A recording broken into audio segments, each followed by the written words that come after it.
श्री गुरुबसवलिंगाय नमः।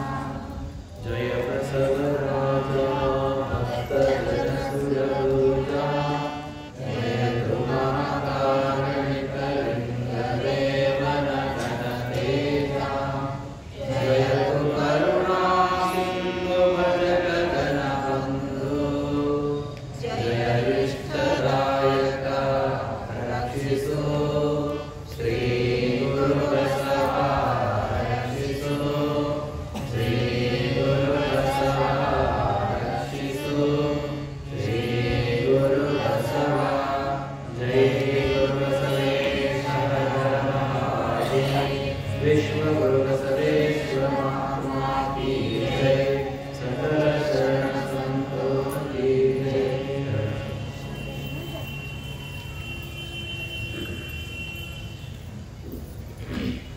ಇಂದಿನ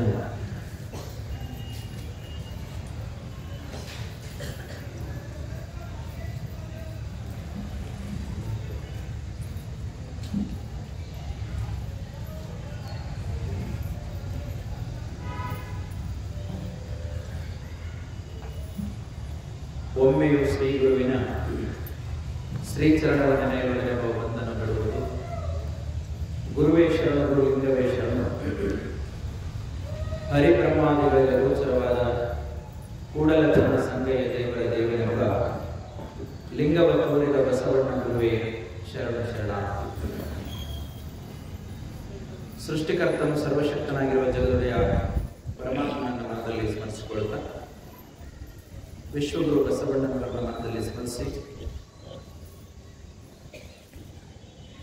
ಜಗನ್ಮಾತೆ ವೀರವಿರಾಯಗಳ ಅಕ್ಕ ಮಹಾದೇವಿ ತಾಯಿಯವರ ಮನದಲ್ಲಿ ಸ್ಮರಿಸಿಕೊಳ್ಳುತ್ತಾ ಎಲ್ಲ ಆದಿಶರಣರನ್ನ ನೆನೆದು ವೇದಿಕೆ ಮೇಲೆ ಇರ್ತಕ್ಕಂಥ ಪರಮ ಪೂಜ್ಯರನ್ನ ನೆನೆಯುತ್ತಾ ಇಂದು ಬಹಳ ವಿಶೇಷವಾಗಿ ನಮ್ಮ ಕರೆಗೆ ಹೋಗ್ಬಿಟ್ಟು ನಿನ್ನೆನೂ ಇದ್ರು ಇವತ್ತೂ ಇದ್ದಾರೆ.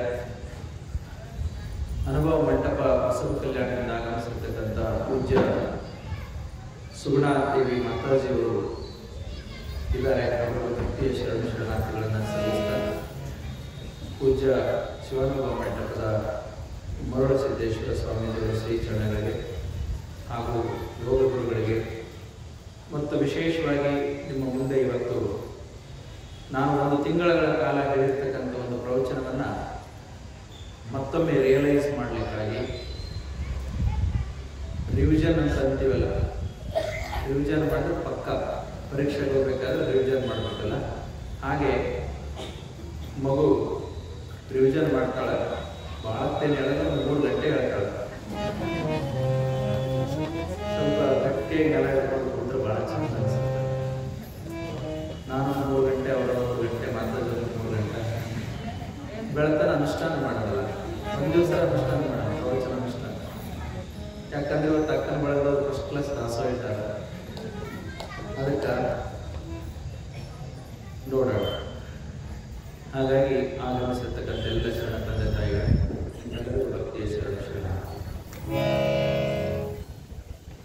ನಿನ್ನೆ ದಿವಸ ತಾವೆಲ್ಲ ಬಹಳ ಉತ್ಸಾಹಭರಿತರಾಗಿ ಅಕ್ಕ ಮಹಾದೇವಿ ತಾಯಿಯವರ ಮತ್ತು ಅಲ್ಲಮ ಪ್ರಭುವಿನ ವಾಗ್ವಾದ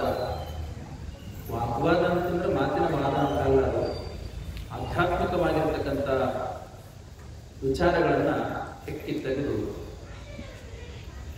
ಅಲ್ಲಿ ಒಂದಿಷ್ಟು ಸಮಾಧಾನ ಮತ್ತು ಶಾಂತಿಯ ವಿಚಾರಧಾರೆಯ ಒಂದು ಸಂಘರ್ಷ ನಡೆಯುತ್ತೆ.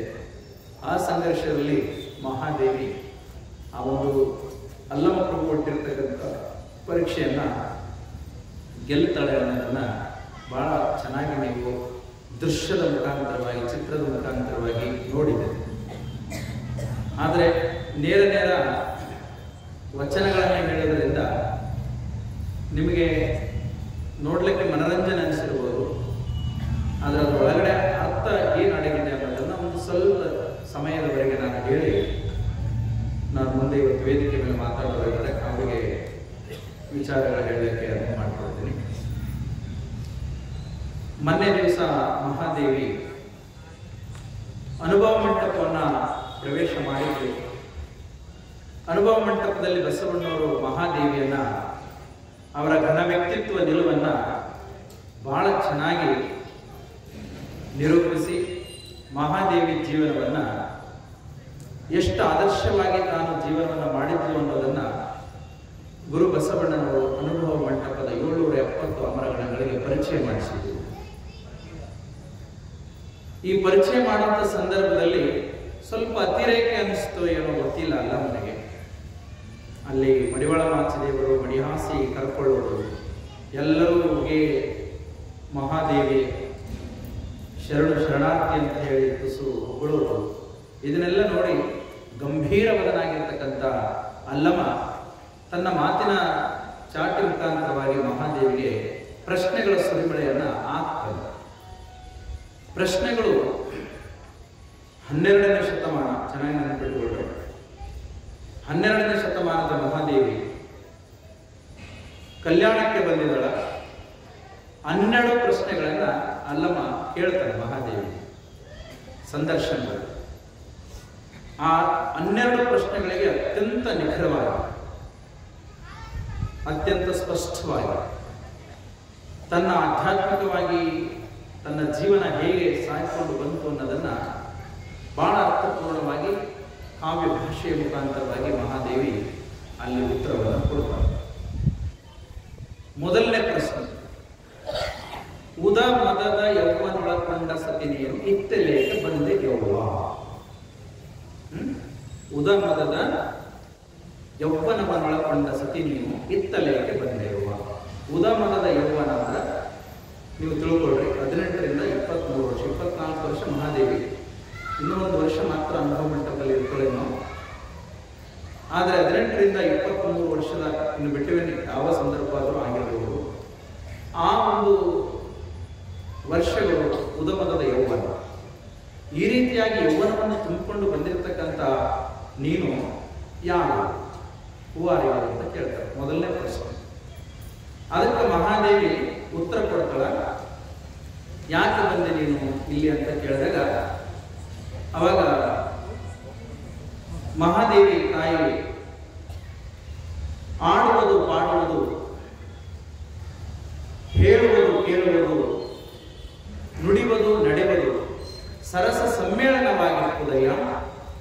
ನೀ ಕೊಟ್ಟ ಆಯುಷ್ಯವುಳ್ಳ ನಕ್ಕರ ಲಿಂಗ ಸಂಗಿಗಳ ಸಂಘದಲ್ಲಿ, ಲಿಂಗ ಸುಖಿಗಳ ಸಂಘದಲ್ಲಿ ನಾನು ದಿನವ ಕಳೆಯಬೇಕು.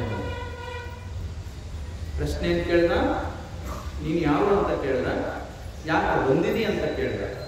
ಮಹಾದೇವಿ ಅಂತೂ ಹೆಸರು ಗೊತ್ತಿತ್ತು, ಅದನ್ನ ಹೇಳಕ್ ಹೋಗ್ಲಿಲ್ಲ. ನಾನು ನನ್ನ ಹೆಸರು ಅಂತಂದ್ರೆ ಮತ್ತೆ ಅಲ್ಲಿ ಅಲ್ಲಮ್ಮ ಪ್ರಶ್ನೆ ಮಾಡ್ತಾನೆ, ನಿನ್ನ ಹೆಸರು ಮೊಟ್ಟ ಮೊದಲಿಗೆ ಫೇಲ್ ಮಾಡಿಬಿಡ್ತಾನೆ ಅಂತೇಳಿ ಅದು ನಿಮಗೆ ಬಿಡ್ತೀನಿ ಅಂತ ಹೇಳ್ಬಿಡ್ತಾನೆ. ನಾನು ಯಾರು ಅನ್ನೋದನ್ನೇ ಅರಿಯಕ್ಕೆ ಬಂದಿದ್ದೀನಿ ಇಲ್ಲಿ. ಅದಕ್ಕೆ ಯಾಕೆ ಬಂದಿದೆ ಅನ್ನೋದಕ್ಕೆ ಪ್ರಶ್ನೆ ಅಲ್ಲಿ ಉತ್ತರ ಕೊಡ್ತಾಳ. ಏನು ಅಂತಂದ್ರೆ ಆಡುವುದು, ಪಾಡುವುದು, ಕೇಳುವುದು, ನುಡಿಯುವುದು, ನಡೆಯುವುದು ಸರಸ ಸಮ್ಮೇಳನವಾಗಿರುವುದಯ್ಯ.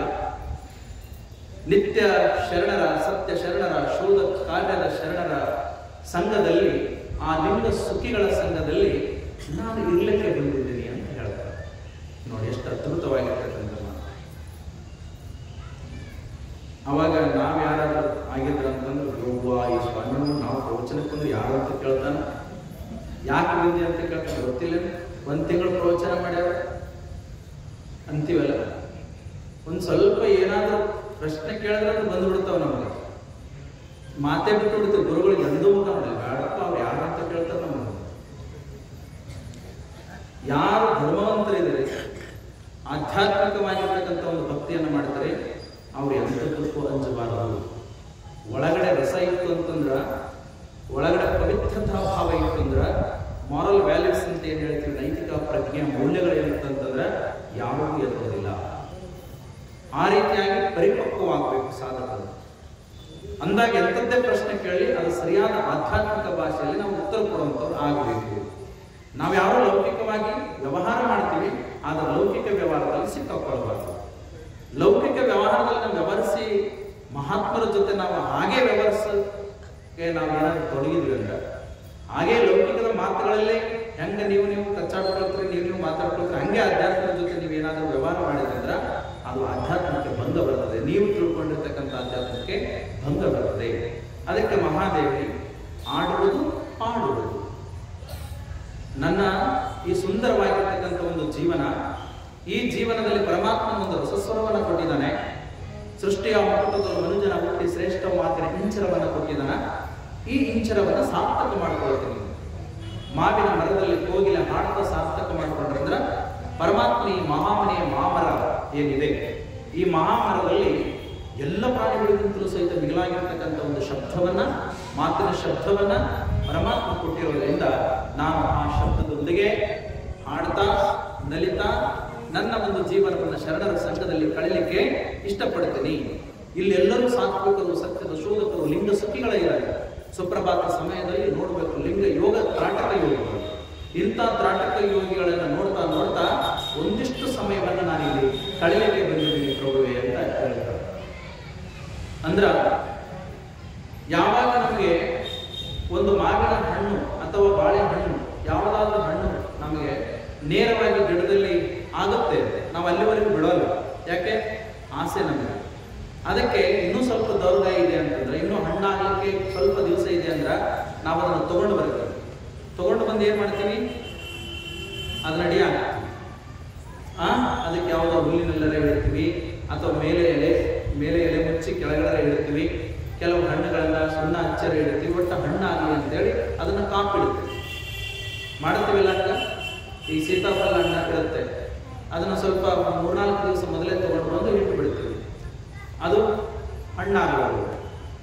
ಈಗ ಪಪ್ಪಾಯಿ ಇರುತ್ತೆ, ಪಪ್ಪಾಯಿನ ಇನ್ನೂ ಸ್ವಲ್ಪ ಹಣ್ಣಾಗೋದಾಗಿರುತ್ತೆ, ಪೇಪರ್ ಸುತ್ತಿ ಇಟ್ಟು ಬಿಡ್ತೀವಿ.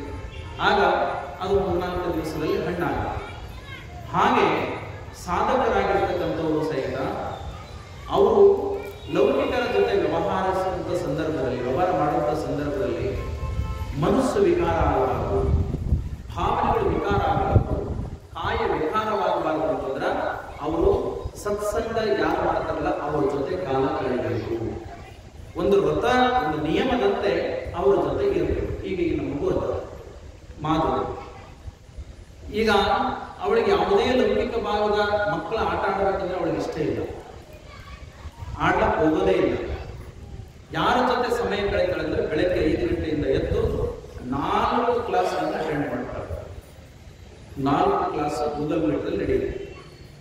ಸಿದ್ಧಾರೂಢ ಮಠದವರು ಒಂದು ನಡೀತದ, ಸಿದ್ದೇಶ್ವರಪ್ಪರ ಮಠದವರು ಒಂದು ನಡೀತದ, ನಮ್ಮ ಬಸವದತ್ತ ಸುಜಾತ ಪಾಟೀಲ್ ಒಂದು ನಡೀತದ, ಆ ಕಡೆ ವಿಜಯಲಕ್ಷ್ಮಿ ಬಾಳೆಕಂದ್ರಿ ಅವರು ಒಂದು ನಡೀತದ, ಶಂಕರ ದೇವನವರು ಅಂತೇಳಿ ಅವರು ಒಂದು ನಡೀತದೆ. ಟೋಟಲ್ 5 ಕಾರ್ಯಕ್ರಮದಲ್ಲಿ ಅಟೆಂಡ್ ಆಗಿ ಸಮಯ ಆಯ್ತಂದ್ರೆ ಸ್ನಾನ ಮಾಡ್ಕೊಂಡು ಸೀದಾ ಸ್ಕೂಲ್ಗೆ ಹೋಗ್ತಾಳೆ. ಆ ಸ್ಕೂಲಿಂದ ಬಂದ ತಕ್ಷಣ ಮಾತ್ರ ಸಾಯಂಕಾಲ 2 ಇರುತ್ತೆ. ಬೆಳಗ್ಗೆ 2, ಸಾಯಂಕಾಲ 2, ರಾತ್ರಿ ಮಲ್ಕೊಳ್ಳೋಕಲ್ಲಿ 1. ಅಂದ್ರೆ ಈ ರೀತಿಯಾಗಿ ನಮ್ಮನ್ನು ನಾವು ಸಾಧಕ ಅವಸ್ಥೆಯಲ್ಲಿದ್ದಾಗ ಒಳ್ಳೆ ಸತ್ಸಂಗದ ಜೊತೆ ಕನೆಕ್ಟ್ ಆಗಿಲ್ಲ ಅಂತಂದ್ರ ಅವಾಗ ಇಲ್ಲಿ ಹೆಂಗ ಹಣ್ಣಾಗ್ತಕ್ಕಂಥ ಒಂದು ಕಾಯಿಯನ್ನು ತಗೊಂಡು ಹಿಟ್ಟು ಹೆಂಗೆ ಹಣ್ಣು ಮಾಡ್ತೀವಲ್ಲ, ಹಂಗೆ ನಮ್ಮ ಈ ಒಂದು ಸಾಧಕ ಸ್ಥಿತಿಯ ಈ ಒಂದು ಕಾಯಿ ಅದು ಹಣ್ಣಾಗುವ ಶರಣರ ಸತ್ಸಂಗದಲ್ಲಿ ಬಿಟ್ರೆ ಅವಾಗ ಪರಿಪೂರ್ಣ ಸ್ಥಿತಿಗೆ ಬಂದು ಅವಾಗ ನಾವು ಆಧ್ಯಾತ್ಮವಂತರಾಗಲಿಕ್ಕೆ ಸಾಧ್ಯ ಆಗ್ತದೆ. ಅದಕ್ಕಾಗಿ ಗುರುವಿನ ಸಂಪರ್ಕದಲ್ಲಿ ನಿರಂತರವಾಗಿ ಇರಬೇಕು. ಅದನ್ನು ಬಯಸಿಕೊಂಡು ನಾನು ಅನುಭವ ಮಂಟಪದಲ್ಲಿ ಬಂದೀನಿ ಅಂತ ಮಹಾದೇವಿ ಹೇಳ್ತಾರೆ. ಅವಾಗ ಅಲ್ಲಮ್ಮ ಹೇಳ್ತಾರೆ, 2ನೇ ಪ್ರಶ್ನೆ, ಸತಿ ಅಂದರೆ ನಮ್ಮ ಶರಣರು ಮುನಿವರು. ಸತಿ ಅಂದರೆ ನಮ್ಮ ಶರಣರು ಮುನಿವರು. ಯಾಕೆ? ನೀನು ಒಬ್ಬಕ್ಕೆ ಬಂದಿದ್ಯಾ, ನಗು ಬಂದೇನು, ನೀನು ಒಬ್ಬಕ್ಕೆ ಬಂದಿದ್ಯಾ, ನಿನ್ನ ಜೊತೆ ಗಂಡ ಇಲ್ಲ, ಸಹಜವಾಗಿರ್ತಕ್ಕಂಥ ಒಂದು ಸಂಶಯ. ಅದಕ್ಕೆ ಸತಿ ಎಂದರೆ ಮುನಿವರು ನಮ್ಮ ಶರಣರು. ನಿನ್ನ ಪತಿಯ ಕುರು ಹೇಳಿದರೆ ಬಂದು ಕುಳ್ಳಿರು, ಅಲ್ಲದೆ ತಡೆ ತೊಲಗಾಚುತ್ತಾಯಿ. ನಮ್ಮ ಗುಹೇಶ್ವರನ ಶರಣರಲ್ಲಿ ಸನ್ನಿಹಿತ ಸುಖ ಬಯಸುವಡೆ ನಿನ್ನ ಪತಿಯಾರೆಂಬುದು ಹೇಳಬಹುದು. ಈ ಶರಣರ ಸಂಘದಲ್ಲಿ ನೀನು ಸೇರ್ಬೇಕಂತ ಬಂದಿಯಲ್ಲ, ಹಾಡುವುದು, ಪಾಡುವುದು, ಕೇಳುವುದು, ನುಡಿಯುವುದು ಎಲ್ಲವೂ ಇಲ್ಲಿ ಮಾಡ್ಬೇಕಂತ ಬಂದಿಯಲ್ಲ. ಆದ್ರೆ ಇಲ್ಲೊಂದು ರಿಸ್ಟ್ರಿಕ್ಷನ್ ಅದ, ಕಂಡೀಷನ್ ಅದ. ಇಲ್ಲೆಲ್ಲ ಕುಳಿತಿರ್ತಕ್ಕಂಥವ್ರು ಎಲ್ಲ ಸತಿಪತಿಗಳು ಒಂದಾದ ಭಕ್ತಿಯನ್ನು ಮಾಡುವಂಥವ್ರು ಇಲ್ಲಿ ಕುಳಿತಿರೋರು. ಹಾಗಾಗಿ ಸತಿಪತಿಗಳ ಸಮೇತ ಬಂದು ಕುಳಿತಿರ್ತಕ್ಕಂಥವ್ರು. ಹಾಗಾಗಿ ನಿನ್ನ ಪತಿಯಲ್ಲಿ, ನಿನ್ನ ಪತಿ ಯಾರು, ನಿನ್ನ ಗಂಡ ಯಾರು ಅಂತ ಕೇಳ್ತಾರೆ. ಅವಾಗ ಸಾಧನೆಯಲ್ಲಿ ತೊಡಸ್ಕೊಂಡು ಬಂದಿರತಕ್ಕಂಥ ಒಂದು ಮಹಾದೇವಿ ಸಹಜವಾಗಿ ಹೇಳ್ತಾಳೆ. ಯಾಕಂತಂದ್ರೆ ನೋಡುವ ನೋಟಿಕೆಯಲ್ಲಿ ಒಬ್ಬ ಸ್ತ್ರೀ ಅದಳ ಅಂತಂದ್ರೆ ಮದುವೆ ಆಗೋದೋ ಇಲ್ಲ ಅನ್ನೋ ಮೊದಲೇ ಪ್ರಶ್ನೆ, ಒಬ್ಬ ಪುರುಷ ಅದ ನಂತರ ಮದುವೆ ಆಗೋದೋ ಇಲ್ಲ ಅನ್ನೋದು ಪ್ರಶ್ನೆ. ಇದು ಸಹಜವಾಗಿ ಲೌಕಿಕ ವ್ಯವಹಾರದಲ್ಲಿ ನಡೀತಾ ಹೋಗ್ತದೆ. ಒಂದು ವೇಳೆ ಅದು ಆಗಿಲ್ಲ ಅಂದ್ರೆ ಯಾಕೆ ಆಗಿಲ್ಲ ಅಂತ ಬರ್ತದೆ, ಆಗ್ಯದ ಅಂತಂದ್ರೆ ಮಕ್ಕಳಾಗ್ಯಾವಿಲ್ಲ ಅಂತ ಪ್ರಶ್ನೆ ಬರ್ತದೆ. ಇದು ಲೌಕಿಕರ ಒಂದು ಮಾತು. ಅದಕ್ಕೆ ಮಹಾದೇವಿ ಅಲ್ಲಮ ಪ್ರಭು ಕೇಳಿದಾಗ ಮಹಾದೇವಿ ಅಷ್ಟೇ ಚಾಣಾಕ್ಷತನದಿಂದ ಉತ್ತರ ಕೊಡ್ತಾಳ. ಹರನೆ ನೀ ನನಗೆ ಗಂಡನಾಗಬೇಕೆಂದು ಅನಂತ ಕಾಲ ತಪಸ್ಸಿದ್ದೆ ನೋಡ. ಆಸೆಯ ಮೇಲಣ ಮಾತು ಬೆಸಗೊಳ್ಳ ಗಟ್ಟಿದರೆ ಶಶಿಧರನ ಹತ್ತಿರಕ್ಕೆ ಕಳುಹಿದರೆ ನಾವು ಭಸ್ಮವನೇ ಕೂಸಿ ಕಂಕಣವನೇ ಕಟ್ಟಿ ಚನ್ನಮಲ್ಲಿಕಾರ್ಜುನ ತನಗೆ ನಾನಾಗಬೇಕೆಂದು. ಪ್ರಭುವೇ, ಹರ ನನಗೆ ಪರಮಾತ್ಮ ಗಂಡನಾಗಬೇಕಂತಂತೇಳಿ ಅನಂತ ಕಾಲ ತಪಸ್ಸಿದ್ದೆ ನೋಡ. ಈಗ ಹೆಣ್ಮಕ್ಳನ್ನು ಸಹಿತ ತಪಸ್ಸು ಮಾಡ್ತಾರೆ, ಒಳ್ಳೆ ಗಂಡ ಸಿಗಬೇಕಂದ್ರೆ ಒಂದಿಷ್ಟು ನೋಡುವಿಕೆಯಲ್ಲಿ ತಪಸ್ಸು ಮಾಡಿರ್ತಾರೆ. ಯಾಕೆ? ಯಾವುದಂದ್ರೆ ಅವ್ರು ಮಾಡ್ಕೊಂಡ್ರೆ ಮುಂದೆ ಬರ್ತಕ್ಕಂಥ ಅನಾಹುತ ತಪ್ಪು ಬೇಕು ಅಂತ ಹೇಳಿ ಸ್ವಲ್ಪ ಹುಡುಕಾಟ ನಡೆದಿರ್ತದೆ. ಹಾಗೆ ಮಹಾದೇವಿಯು ಸಹಿತ ತನ್ನ ಗಂಡನ ಹುಡುಕಾಟಕ್ಕಾಗಿ 12 ವರ್ಷಗಳ ಕಾಲ ತಪಸ್ಸು ಮಾಡಿದರು. ಅಕ್ಕನಿಗೆ ಈಗ ಯಾವ ಗಂಡ ಸಿಕ್ಕಾರ ಹೇಳಿದ್ದೇವೆ ಪ್ರವಚನದಲ್ಲಿ. ಎಂತ ಗಂಡ ಸಿಕ್ಕನ? ಸಾವಿಲ್ಲದ, ಕೇಡಿಲ್ಲದ, ರೂಹಿಲ್ಲದ ಚೆಲುವ, ಕುಲಸೀಮೆ ಇಲ್ಲದ ಚೆಲುವ, ಎಡೆ ಇಲ್ಲದ, ಕಡೆ ಇಲ್ಲದ ನಿರ್ಭಯ ಚೆಲುವ. ಅವನಿಗೆ ಭಯ ಇಲ್ಲ, ಭವವಿಲ್ಲ, ಸಾವಿಲ್ಲ, ಕೇಡಿಲ್ಲ, ರೂಹಿಲ್ಲ, ಚೆಲುವಿಗೆ ಅತೀತನು ಚೆಲುವನ್ನು ಸೃಷ್ಟಿ ಮಾಡಿರ್ತಕ್ಕಂಥದ್ದು. ಅಂತ ಒಂದು ಪರಮಾತ್ಮ ನಾನು ಮದುವೆ ಆಗಿದ್ದೀನಿ. 12 ವರ್ಷದ ನಂತರದಲ್ಲಿ ನನಗೆ ಶ್ರೀ ಗುರು ಸ್ವಾಮಿ ಮದುವೆ ಮಾಡಿದಾರ. ಅವನು ನನ್ನ ಗಂಡ. ಅವನು ಅಂತ ಗಂಡನನ್ನ ಪಡ್ಕೋಬೇಕಂತೇಳಿ ನಾನು ತಪಸ್ಸು ಮಾಡಿದೆ. ಅದಕ್ಕೆ ಚನ್ನಮಲ್ಲಿಕಾರ್ಜುನ ನನಗೆ ತಾನೇ ಆಗಬೇಕಂತ, ತಾನು ನನಗಾಗಬೇಕಂತೇಳಿ ಗಂಡನನ್ನಾಗಿ ಸ್ವೀಕರಿಸಿದೀನಿ ಅಂತ ಹೇಳ್ತಾರೆ. ಆಮೇಲೆ ಗುರುವೇ ಕತ್ತಿಗನಾದ, ಅದನ್ನ ಇನ್ನಷ್ಟು ಹಂಗಾದ್ರೆ ನನಗೆ ಯಾರು ಮದುವೆ ಮಾಡಿದ್ರು ಅಂತ ಕೇಳೋದಕ್ಕಿಂತ ಮೊದಲೇ ಮಹಾದೇವಿ ಹೇಳಿಬಿಡ್ತಾಳ. ಗುರುವೇ ಕತ್ತಿಗನಾದ, ಲಿಂಗವೇ ಮದುವೆಣಿಗನಾದ, ನಾನೇ ಮದುವನ ಗಿತ್ತಿಯಾದನು. ಈ ಭುವನವೆಲ್ಲ ಅರಿಯಲು ಅಸಂಖ್ಯಾತರನಿಗೆ ತಾಯಿ ತಂದೆಯರು ಕೊಟ್ಟರು. ಪ್ರಭುವಿನ ಮನೆಗೆ ಸಾದೃಶ್ಯ ಒಬ್ಬ ವರನ ನೋಡಿ, ಇದು ಕಾರಣ ಚನ್ನಮಲ್ಲಿಕಾರ್ಜುನನೇ ನನಗೆ ಗಂಡನಿಗೆ ಹೇಳಿಬಿಡ್ತಾರೆ. ನೀವು ಮತ್ತೆ ಪ್ರಶ್ನೆ ಕೇಳಬಾರದು. ಎಲ್ಲಿ ಆಗಲಿ, ಎಷ್ಟು ಜನ ಬಂದಿದ್ರು, ಹೇಗೆ, ಇನ್ವಿಟೇಷನ್ ಕಾರ್ಡ್ ಇದೆಯಾ ತೋರಿಸು. ಈಗಿನ ಕಾಲ ಅಲ್ಲ, ಆಗಿನ ಕಾಲ. ಈಗಿನ ಕಾಲ ಇನ್ವಿಟೇಷನ್ ಎಲ್ಲ ಇರ್ತವೆ. ಅದಕ್ಕೆ ಮಹಾದೇವಿ ಸಹಿತ ಚಲೋತ್ನಾಗ ಇನ್ವಿಟೇಷನ್ ಮಾಡ್ಕೊಂಡಿದೆ. ಎಲ್ಲಿ? ಹೃದಯ ಅಂತಕ್ಕಂಥ ವ್ಯಕ್ತಿಯ ಮೇಲೆ ಸರಿಯಾದ ಇನ್ವಿಟೇಷನ್ ಅನ್ನ ಕಳಿಸಿಕೊಟ್ಟಿದ್ದೆ. ಅದಕ್ಕೆ ಗುರು ನನಗೆ ಮದುವೆ ಮಾಡಿಸಿದ, ತೆತ್ತಿಗನಾದ. ಮತ್ತೆ ಪರಮಾತ್ಮ ಲಿಂಗ ಚನ್ನಮಲ್ಲಿಕಾರ್ಜುನ ಮಧುವಳಿಗ, ನಾನು ಮಧುವಳಿಗೆ. ಅಸಂಖ್ಯಾತರಿಗೆ ದೀಕ್ಷಾ ಸಂದರ್ಭದಲ್ಲಿ ಅಲ್ಲೆಲ್ಲ ಎಲ್ಲರೂ ಇದ್ರು. ಮಹಾದೇವಿ ಗೆಳತಿಯರಿದ್ರು, ಊರಿನವರಿದ್ರು, ಅವರಿದ್ರು, ಇವರಿದ್ರು, ಕಲ್ಯಾಣದಿಂದ ಹೋಗಿರ್ತಕ್ಕಂಥ ಜಂಗಮರು ಇದ್ರು. ಹಾಗಾಗಿ ಅವರೆಲ್ಲರೂ ನನಗೆ ದೀಕ್ಷೆ ಕೊಡುವಂತ ಸಂದರ್ಭದಲ್ಲಿ ಬಂದಿದ್ರು. ನೋಡಿ, ನೀವು ಸಹಿತ ಯಾರು ದೀಕ್ಷೆ ದೀಕ್ಷೆ ತಗೊಂಡಿದ್ರಲ್ಲ, ಆ ಸಂದರ್ಭದಲ್ಲಿ ಯಾರು ಸಾಕ್ಷಿಯಾಗಿದ್ರ ಅವನು ಸಹಿತ ಸಾಕ್ಷಿ ಆಗ್ತಾ ಇಲ್ಲ. ಹಂಗೆ ಯಾರು ನೆನಪಿಟ್ಕೊಳ್ಳಲ್ಲ. ಮಹಾದೇವಿ ನೆನಪಿಟ್ಕೊಳ್ತಾರ. ಈ ಭುವನ ಅರಿಯಲು ಅಸಂಖ್ಯಾತರಿಗೆ ತಾಯಿ ತಂದೆಯರು ಯಾರಿಗೆ ಕೊಟ್ಟರು ಮದುವೆ ಮಾಡಿ, ಯಾರ ಮನೆಗೆ ಕಳಿಸಿದ್ರು? ಪ್ರಭುದೇವರ ಮನೆಗೆ ಕಳಿಸಿದ್ರು ಅಂತ ಹೇಳ್ತಾರೆ. ಮುಂದೆ ಪ್ರಭುದೇವರು ಮಾವ ಅಂತ ಹೇಳ್ತಾರೆ. ಪ್ರಭುದೇವರ ಮನೆಗೆ ಕಳಿಸಿದ್ರು. ಆ ಪ್ರಭುದೇವರ ಮನೆಯಲ್ಲಿ ಯಾರು ಇರ್ತಾರ? ನೀವು ಮನೆಗೆ ಮದುವೆ ಮಾಡಿ ಕೊಟ್ಟರಂತಂದ್ರೆ ಯಾರು ಇರ್ತಾರ? ನಾದಿನಿ ಇರ್ತಾರ, ನೆಗಣಿ ಇರ್ತಾರ, ಮೈನ ಇರ್ತಾರಿಲ್ಲ, ಅತ್ತೆ ಮಾಡಿರ್ತಾರೆ. ಹಂಗೆ ನನಗೂ ಸಹಿತ ಪ್ರಭುದೇವರ ಮನೆಗೆ ಕೊಟ್ಟರು. ಆ ಪ್ರಭುದೇವರ ಮನೆಯಲ್ಲಿ ನನ್ನ ಗಂಡ ಚನ್ನಮಲ್ಲಿಕಾರ್ಜುನ ಅನ್ನೋ ಮಾತನ್ನ ಮಹಾದೇವಿ ಹೇಳ್ತಾರೆ. ಆಮೇಲೆ ಹೆಂಗ ಮದುವೆ ಮಾಡಿದ್ರು ಅಂತ ಪ್ರಶ್ನೆ ಕೇಳೋದಕ್ಕಿಂತ ಮೊದಲೇ ಹೇಳ್ತಾಳ, ಜಲವ ಮಂಟಪದ ಮೇಲೆ ಉರಿಯ ಚಪ್ಪರವನಿಕ್ಕಿ ಆಲಿಕಲ್ಲ ಹಸೆಯ ಹಾಸಿ ಕಾಲಿಲ್ಲದ ಹೆಂಡತಿಗೆ ತೆರೆಯಿಲ್ಲದ ಗಂಡ ಬಂದು ಮದುವೆಯಾದ. ಭಾರಿ ಸೋಜಿಗ ಮಾತಿನ, ಬಹಳ ಚೆನ್ನಾಗಿದೆ. ಎಂದೆಂದೂ ಬಿಡದ ಬಾಳುವೆಗೆ ಕೊಟ್ಟರನ್ನ ಚನ್ನಮಲ್ಲಿಕಾರ್ಜುನ ಎಂಬ ಗಂಡನನ್ನ ಮದುವೆಯ ಮಾಡಿದರು. ಬಹಳ ಅದ್ಭುತವಾಗಿರ್ತಕ್ಕಂಥ ಕಾವ್ಯ. ನನಗೆ ಎಲ್ಲಿ ಮದುವೆ ಮಾಡಿದಂದ್ರ ಜಲದ ಮಂಟಪದ ಮೇಲೆ ಜಲದ ಮಂಟಪ ಅಂತಂದ್ರ ಭಕ್ತಿಯ ಮಂಟಪ. ಭಕ್ತಿ ಅಂತಕ್ಕಂಥ ಮಂಟಪ ಅಲ್ಲೇನು ಅಂದ್ರ ಹಾಕಿಲ್ಲ, ಮತ್ತೊಂದಿಲ್ಲ. ಭಕ್ತಿ ಅಂತಕ್ಕಂಥ ಅಂದರ ಮಂಟಪ ಅಲ್ಲಿ ಉರಿಯ ಚಪ್ಪರದ ನೆಕ್ಕಿ. ಉರಿಯ ಚಪ್ಪರ ಅಂತಂದ್ರ ಸುಜ್ಞಾನ. ಸುಜ್ಞಾನದ ಚಪ್ಪರದ ನೆಕ್ಕಿ ಆಲಿಕಲ್ಲ ಹಸೆಯ ಹಾಸು. ಆಲಿಕಲ್ಲ ಅಂದ್ರೆ ಸಚ್ಚಾರಿತ್ರದ ಒಂದು ಹಸೆ. ನೀವೇನು ಬರೀತಿರಲ್ಲ, ಹಸೆ ಅಂದ್ರೆ ರಂಗೋಲಿ ಹಾಕಿ ಅಲ್ಲಿ ಕೂಡಿಸ್ತಾರೆ ನೋಡ್ರಿ, ಮಣಿ ಹಾಕಿ ಮದುವೆ ವೃತ್ತಿ ಅಂತ ಹೇಳಿ ತಿಳ್ಕೊಂಡು ಮಾಡ್ತಾರಲ್ಲ ಬಾಸುಣಿಕೆ ಅಂತ. ಆ ರೀತಿ ಮಾಡುವಂತ ಸಂದರ್ಭದಲ್ಲಿ ಸುಚ್ಚಾರಿತ್ರೆ ಅಂತಕ್ಕಂಥ ಒಂದು ರಂಗದಲ್ಲಿ ಬಿಟ್ಟು ನನಗೆ ಅಲ್ಲಿ ಕೂಡಿಸಿದೆ. ಮುಂದೆ ಕಾಲಿಲ್ಲದ ಹೆಂಡತಿ. ಎಷ್ಟು ಚೆನ್ನಾಗಿರುತ್ತೆ ಕಾಲಿಲ್ಲದ ಹೆಂಡತಿ ಅಂತಂದ್ರ ದುಚ್ಚಾರಿತ್ರ. ಸಚ್ಚಾರಿತ್ರ ಅಂದ್ರೆ ಕಾಲಿಲ್ಲದವರು, ದುಚ್ಚಾರಿತ್ರ ಚಾರಿತ್ರ ಹೀನವಾಗಿರ್ತಕ್ಕಂಥವ್ರು ಕಾಲಿಲ್ಲದವರು. ಅದಕ್ಕಾಗಿ ಅಲ್ಲಿ ಕಾಲಿಲ್ಲದ ಹೆಂಡತಿಗೆ ದುಚ್ಚಾರಿತ್ರ ಎಂಬ ಕಾಲಿಲ್ಲ, ಸಚ್ಚಾರಿತ್ರ ಕಾಲಿದ್ದವರು. ಅದಕ್ಕಾಗಿ ನನಗೆ ದುಚ್ಚಾರಿತ್ರ ಎಂಬ ಕಾಲಿಲ್ಲದವರಿಗೆ ತಲೆ ಇಲ್ಲದ ಗಂಡ. ತಲೆ ಇಲ್ಲದ ಗಂಡ ಅಂತಂದ್ರ ನಮಗೆಲ್ಲ ವಿಷಯೇಂದ್ರಿಯಗಳವ, ಪಂಚ ಜ್ಞಾನೇಂದ್ರಿಯಗಳು, ಪಂಚ ಕರ್ಮೇಂದ್ರಿಯಗಳವ. ಈ ಜ್ಞಾನೇಂದ್ರಿಯಗಳು ಏನಿದಾವ ಅಂತಂದ್ರ ಇವು ಲೌಕಿಕವಾಗಿ ವ್ಯವಹಾರ ಮಾಡ್ತಾವ. ಈ ಲೌಕಿಕ ವ್ಯವಹಾರದಲ್ಲಿ ಸಿಕ್ಕಾಕೊಳ್ಳಾರದೆ ಯಾರು ಇರ್ತಾರಲ್ಲ ಅವರು ತಲೆ ಇಲ್ಲದ ಗಂಡ ಅಂತ ಹೇಳ್ತಾರೆ.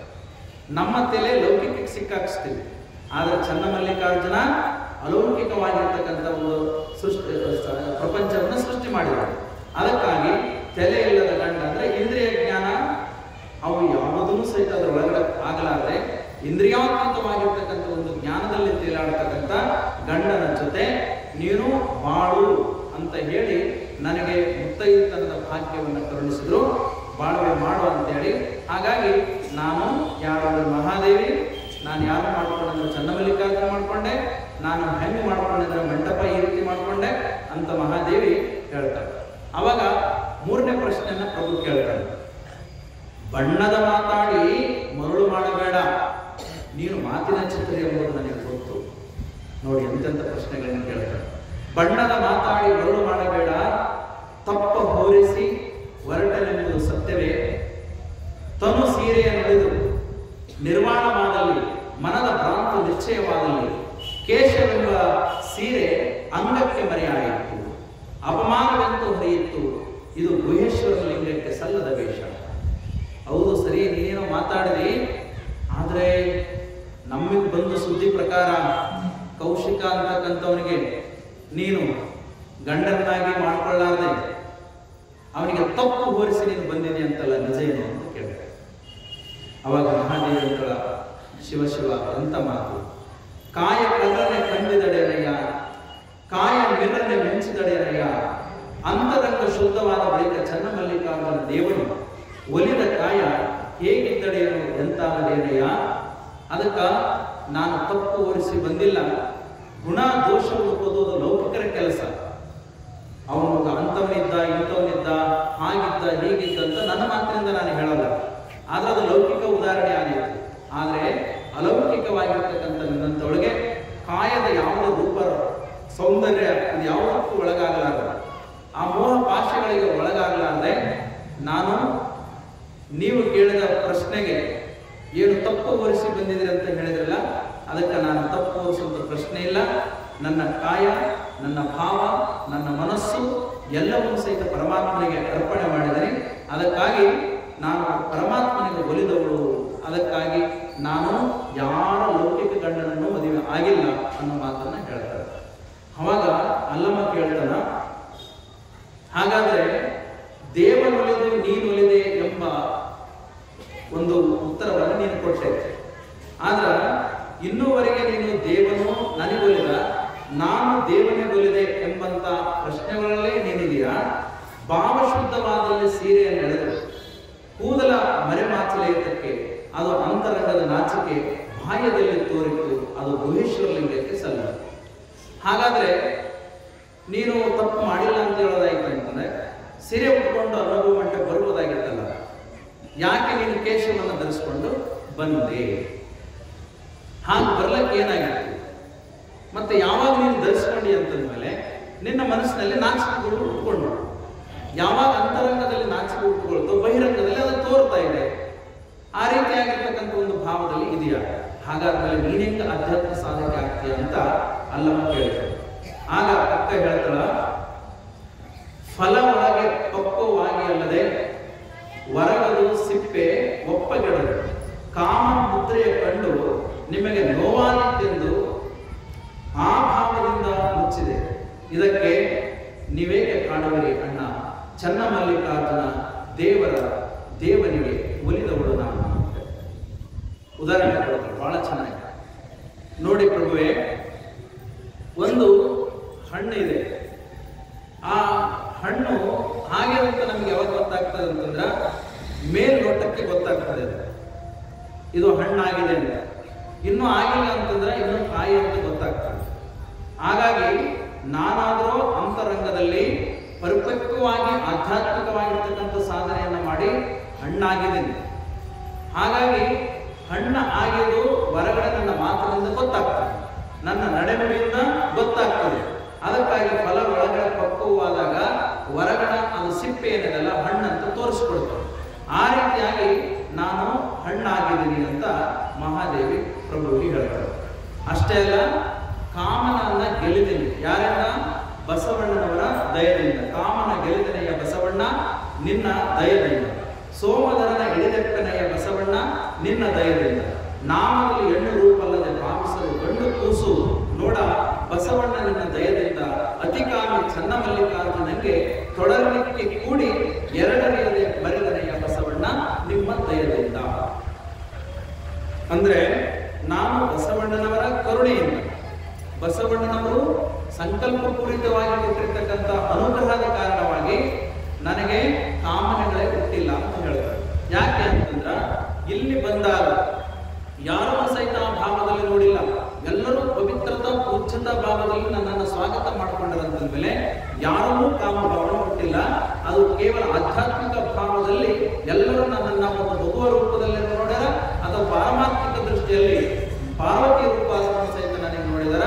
ಅದಕ್ಕಾಗಿ ನನ್ನ ಒಳಗಡೆ ಯಾವುದೂ ಕಾಮವಿಲ್ಲ. ಹಾಗೆ ನಾನು ಅಲ್ಲಿಂದ ಬರುವಂತ ಸಂದರ್ಭದಲ್ಲಿ ನನಗೆ ಯಾರಾದರೂ ಕಾಮಿಸಿದ್ರೆ ಅವ್ರದ್ದು ತಪ್ಪು ಹೊರತಾಗಿ ನನ್ನೊಳಗೆ ಆ ಭಾವ ಹುಟ್ಟಿಲ್ಲ ಅಂತ ಮಹಾದೇವಿ ಹೇಳ್ತಾರೆ. ಹಾಗಾದ್ರೆ ಭಗವಂತನ ನೀ ದೇವರೊಳಗೋ ದೇವರು ನಿನ್ನೊಳಗೋ ಎಂಬ ಕಾಮನರಿಯು ಸಿಪ್ಪೆ ಒಪ್ಪಗೆಟ್ಟಾಗ ಹಣ್ಣಿನ ರಸ ಕೊಳಕಾಯಿ. ಅದು ಗುಹೇಶ್ವರ ತತ್ವದ ಮಾತು. ನೀನೇನೋ ಒಂದು ಹಣ್ಣು ಅದು ಒಳಗಡೆ ಹಣ್ಣಾಗಿದೆ ಅಂತ ಮೇಲೆ ಸಿಪ್ಪೆ ನೋಡಿದ್ರೆ ಗೊತ್ತಾಗುತ್ತೆ ಅಂತ ಹೇಳಿದ್ರಿ. ಆದ್ರೆ ಕೆಲವು ಸಂದರ್ಭದಲ್ಲಿ ಆ ಹಣ್ಣು ಮೇಲೆ ಸಿಪ್ಪೆಯನ್ನು ಹಣ್ಣಾಗಿರ್ತದೆ, ಅದು ಒಳಗಡೆ ಕೊಳೆತಿದ್ರೆ ಅಂದ್ರೆ ಯಾರು ತಿನ್ನಕ್ಕೆ ಬರೋದಿಲ್ಲ. ಅದಕ್ಕ ನೀನು ಒಳಗಡೆ ಭಾವದಲ್ಲಿ ತಪ್ಪಾಗಿ ಜೀವನವನ್ನ ಮಾಡ್ತಿದ್ದು ಮೇಲ್ನೋಟಕ್ಕೆ ನಾನು ಆಧ್ಯಾತ್ಮಿಕ ಭೂಷಣಗಳು ಅಂತ ತೋರಿಸ್ಕೊಂಡ್ರ ಅದು ಗುಹೇಶ್ವರದಿಂದನೂ ಒಪ್ಪೋದಿಲ್ಲ. ಅದಕ್ಕ ಪರಮಾತ್ಮ ನಿನ್ನೊಳಗೋ ನೀನು ಪರಮಾತ್ಮನೊಳಗೋ ಇದನ್ನ ಪ್ರಶ್ನೆಗೆ ಉತ್ತರ ಕೊಡು ಅಂತ ಹೇಳ್ತಾರೆ.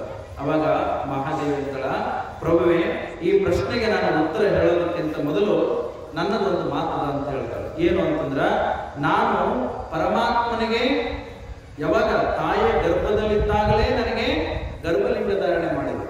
ಯಾವಾಗ ಗರ್ಭಲಿಂಗ ಧಾರಣೆ ಮಾಡಿದ್ರು ನನಗೆ ಅಲ್ಲಿ ನಿಶ್ಚಿತಾರ್ಥ ಆದಂಗಾಯ್ತು. ಗುರು ದೀಕ್ಷೆ ಕೊಟ್ಟಿದ ಬಳಿಕ ನಾನು ಸಾಧನೆ ಮಾಡ್ತಾ ಇಡೀ ಈ ಕಾಯವನ್ನ ನಾನು ಪರಮಾತ್ಮನಿಗೆ ಅರ್ಪಿಸಿ ಬಿಟ್ಟಿದ್ದೀನಿ. ಯಾವಾಗ ಪರಮಾತ್ಮನಿಗೆ ಅರ್ಪಿಸಿದನೋ ಅವಾಗ ನೀವೆಂಗ ಹಣ್ಣು ತಂದು ಗುರುವಿಗೆ ಅರ್ಪಿಸಿ ಬಿಡ್ತಾರಲ್ಲ, ಹಾಗೆ ಈ ಕಾಯ ಅಂತಕ್ಕಂಥ ಹಣ್ಣನ್ನೇ ನಾನು ಚನ್ನಮಲ್ಲಿಕಾರ್ಜುನ ಒಪ್ಪಿದ ಬಳಿಕ ಇದು ಹೆಂಗೆ ಕೊಳೆಯಲಿಕ್ಕೆ ಆಲ್ರೆಡಿ ಈಗ ಹಣ್ಣು ಕೊಳೆಯೋದಕ್ಕಿಂತ ಮೊದಲು ನೀವು ತಿಂದು ಬಿಟ್ರೆ ಉಪಯೋಗ ಆಯ್ತಲ್ಲ.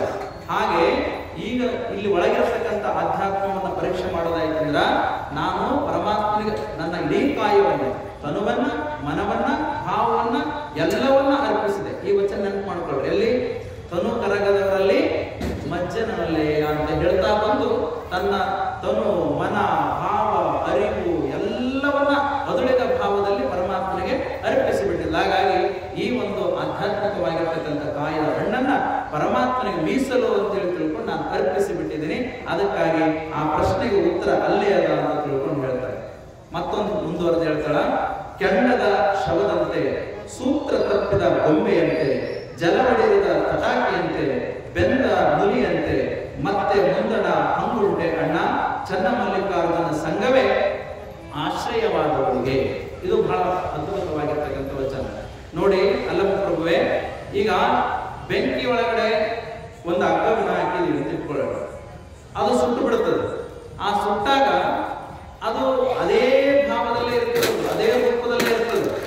ಆದರೆ ಆ ಸುಟ್ಟಿರತಕ್ಕಂಥ ಹಗ್ಗ ನಮಗೆ ನೋಡ್ಲಿಕ್ಕೆ ಹಗ್ಗ ರೀತಿ ಕಾಣಿಸ್ತದೆ. ಆದ್ರೆ ಅದನ್ನ ಎತ್ಕೊಂಡು ಏನಾರ ಕಟ್ಲಕ್ಕೆ ಬರ್ತದೆ, ಹಿಂಗೆ ಎತ್ಕೊಂಡು ಹೋದ್ರೆ ಬೂದಿ ಬೂದಿ ಆಗಿರ್ತದೆ, ನೋಡ್ಲಿಕ್ಕೆ ಹಂಗೆ ಕಾಣಿಸ್ತದೆ, ಹಗ್ಗದ ರೂಪ ಕಾಣಿಸ್ತದೆ. ಸುಟ್ಟಿರ್ತದೆ ಯಾವುದೇ ಕಟ್ಟಿಗೆಯನ್ನ ಹಾಗೆ ಸುಡ್ತಾ ಹೋಗ್ರಿ, ಹಂಗೆ ಕಟ್ಟಿಗೆ ಸುಟ್ಕೋಂತ ಬರ್ತದೆ.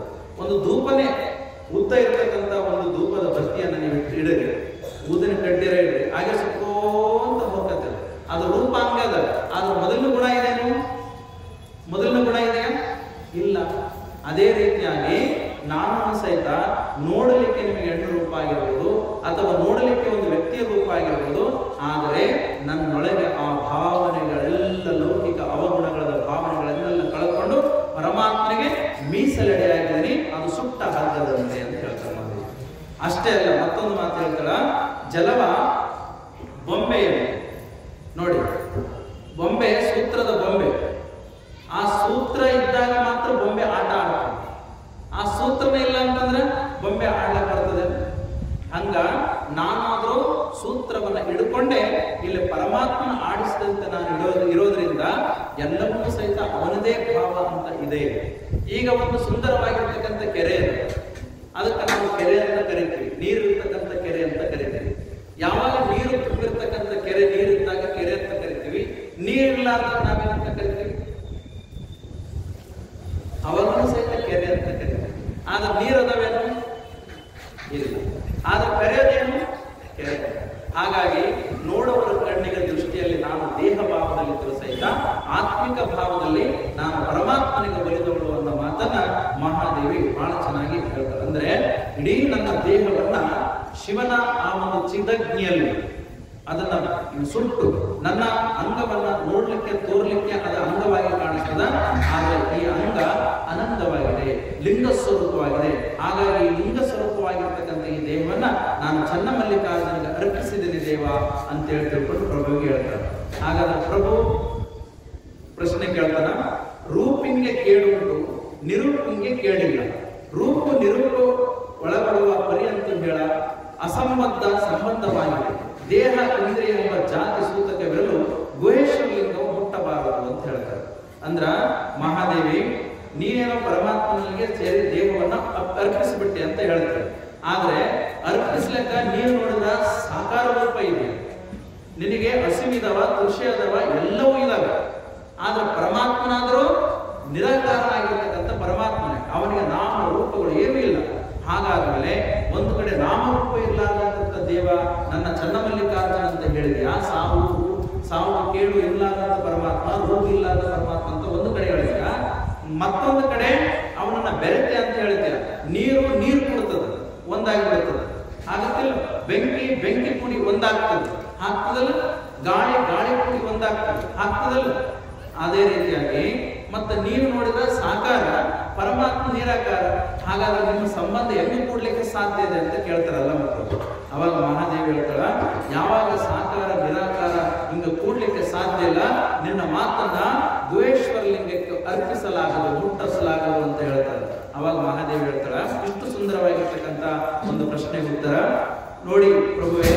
ಹಾವಿನ ಹಲ್ಲ ಕಳೆದು ಹಾವ ನಾಡಿಸಬಲ್ಲಡೆ, ಹಾವಿನ ಸಂಘವೇ ಲೇಸು ಕಂಡಯ್ಯ.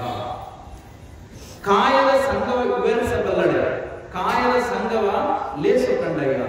ತಾಯಿ ರಕ್ಕಸಿಯಾದಂತೆ ಕಾಯ ವಿಕಾರ ಚನ್ನಮಲ್ಲಿಕಾರ್ಜುನಯ್ಯ, ನೀನುಳಿದವರ ಕಾಯಿ ಹೊಂದಿದ್ದವರ ಎನಬಾರದು ಅಂತ ಹೇಳ್ತಾರೆ. ಅಂದ್ರ ಒಂದು ಹಾವು ವಿಷಪೂರಿತವಾಗಿರ್ತಕ್ಕಂಥ ಹಾವು, ನಾವು ಹಾಗೆ ಏನಾದ್ರು ಮುಟ್ಲಕ್ ಹೋದ್ರೆ ಅದು ಕಚ್ತದ. ಆದ್ರೆ ಹಾವಾಡಿಗರು ಏನ್ ಮಾಡ್ತಾರೆ ಅಂತಂದ್ರ, ಆ ಹಾವನ್ನು ತಗೊಂಡು ಬಂದು ಅದರ ಏನ್ ವಿಷದ ಹಲ್ಲು ಇರ್ತದಲ್ಲ, ಆ ಹಲ್ಲನ್ನು ತೆಗಿತಾರೆ. ಅವಾಗ ಯಾರು ಬೇಕಾದ್ರೂ ಮುಟ್ಟಬಹುದಲ್ಲ. ನೀವು ಹಿಡ್ಕೋಬಹುದು, ನಾವು ಹಿಡ್ಕೋಬಹುದು, ಯಾರು ಸಣ್ಣ ಮಕ್ಕಳನ್ನು ಸಹಿತ ಕೊಳ್ಳಾಗ ಹಾಕೊಳ್ಬಹುದು. ಯಾಕೆ? ಅದ್ರೊಳಗಡೆ ಹಲ್ಲಿನೊಳಗಡೆ ವಿಷ ಇಲ್ಲ. ಅದೇ ರೀತಿಯಾಗಿ ಯಾವಾಗ ಆ ವಿಷದ ಅದೇ ರೀತಿಯಾಗಿ ಈ ದೇಹ ಅಂತಕ್ಕಂಥದ್ದು ವಿಷಪೂರಿತ. ಇಲ್ಲಿ ಷಡ್ವರಗಳದವ, ಸಪ್ತ ವ್ಯಸನಗಳದವ, ಅಷ್ಟಮದಗಳು ವಿಷಪೂರಿತವಾಗಿರ್ತಕ್ಕಂಥ ಈ ಒಂದು ದೇಹವನ್ನ ನಾನಾದರೂ ಏನ್ ಮಾಡಿದ್ದೇನೆ ಅಂತಂದ್ರ, ಈ ಕಾಯದ ಸಂಘ ವಿವರಿಸಬಲ್ಲಡೆ, ಕಾಯದ ಸಂಘವೇ ಲೇಸ ಕಂಡಯ್ಯ. ನಾನು ಶರಣರ ಸತ್ಸಂಗದಲ್ಲಿ ಇದ್ದು ಅಲ್ಲಿ ಹಂಗ ವಿಷಪೂರಿತ ಹಲ್ಲನ್ನ ತೆಗೆದಾಕ್ತಾನ ಆವಾಡಿಗ.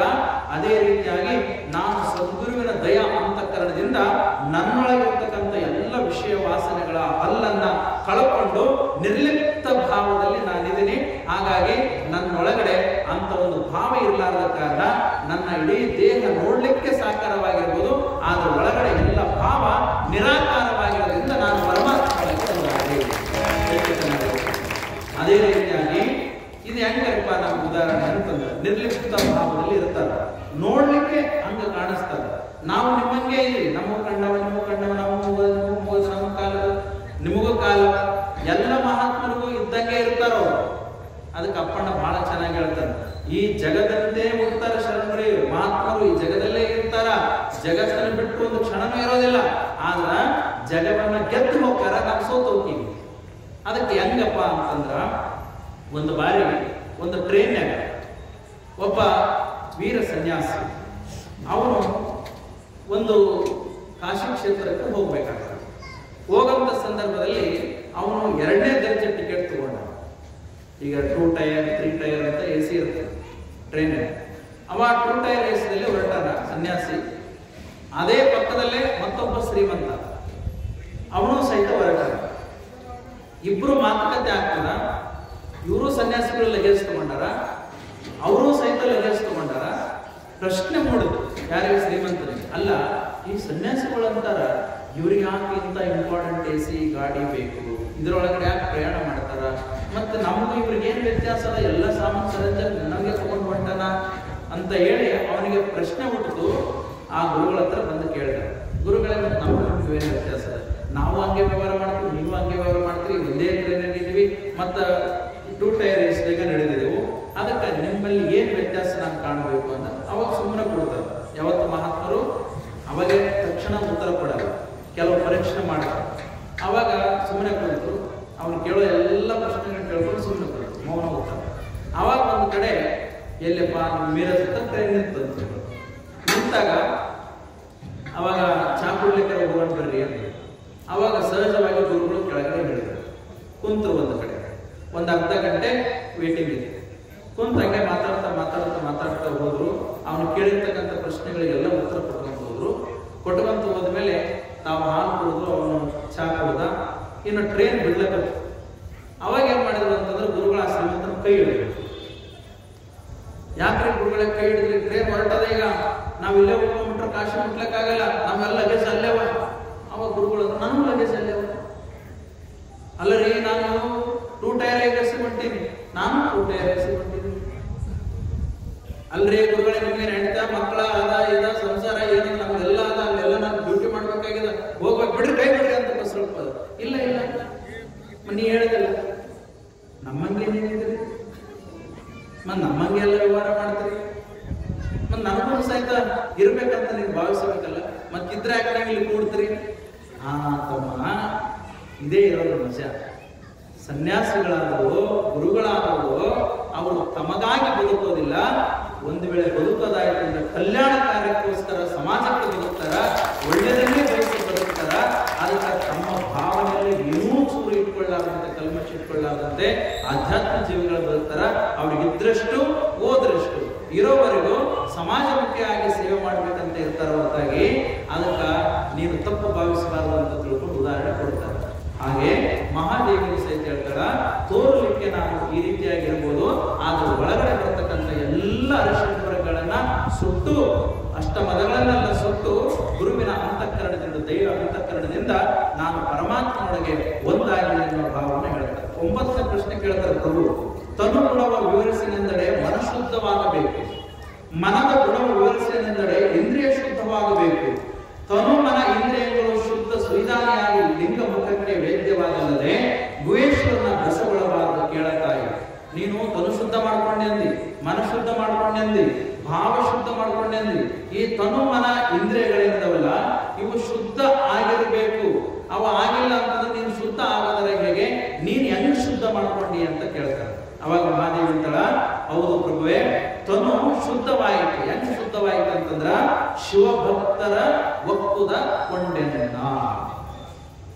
ಯಾರು ಪರಮಾತ್ಮನನ್ನ ಪೂಜೆ ಮಾಡಿ ಆ ಪರಮಾತ್ಮನ ಭಾವದಲ್ಲಿ ಇರ್ತಾರ, ಯಾರು ಭಕ್ತಿಯ ಮಾರ್ಗದಲ್ಲಿ ಇರ್ತಾರ, ಯಾರು ಜ್ಞಾನದ ಮಾರ್ಗದಲ್ಲಿ ಅರಿವಿನ ಮಾರ್ಗದಲ್ಲಿ ಇರ್ತಾರ, ಅಂಥವರ ಸಂಘ ಮಾಡಿ ಅಂಥವರು ಉಂಡು ಉಳಿಸಿರ್ತಕ್ಕಂಥ ಪ್ರಸಾದ ಒಂದೆರಡು ಅರ್ಥ ಬರ್ತದೆ. ಉಂಡು ಉಳಿಸಿದ ಪ್ರಸಾದನೂ ಬರ್ತದ, ಇನ್ನೊಂದು ಅವರು ಅರ್ಥಕೊಂಡು ಅನುಭವಿಸಿ ಆನಂದಿಸಿರ್ತಕ್ಕಂಥ ಮಾತುಗಳು ನಾನು ಸಹಿತ ಕೇಳಿ ಕೃತಾರ್ಥರಾಗಿದ್ದ ಕಾರಣಕ್ಕೋಸ್ಕರವಾಗಿ, ಈ ತನುವಿಗೆ ಅಸ್ತಮಸ್ತಕ ಸಂಯೋಗ ಮಾಡಿದ ಕಾರಣಕ್ಕೋಸ್ಕರವಾಗಿ ಈ ತನು ಯಾವುದೇ ಮೊದಲ ಭಾವ ಇರಲಾರದಂತೆ ಇದು ಶುದ್ಧವಾಗಿದೆ. ಅದಕ್ಕೆ ತನು ಶುದ್ಧವಾಯಿತು ಶಿವಭಕ್ತರ ಒಪ್ಪುದಕ್ಕೊಂಡು, ಮನ ಶುದ್ಧವಾಯಿತು ಅಸಂಖ್ಯಾತರ ನೆನೆದೆಲ್ಲ.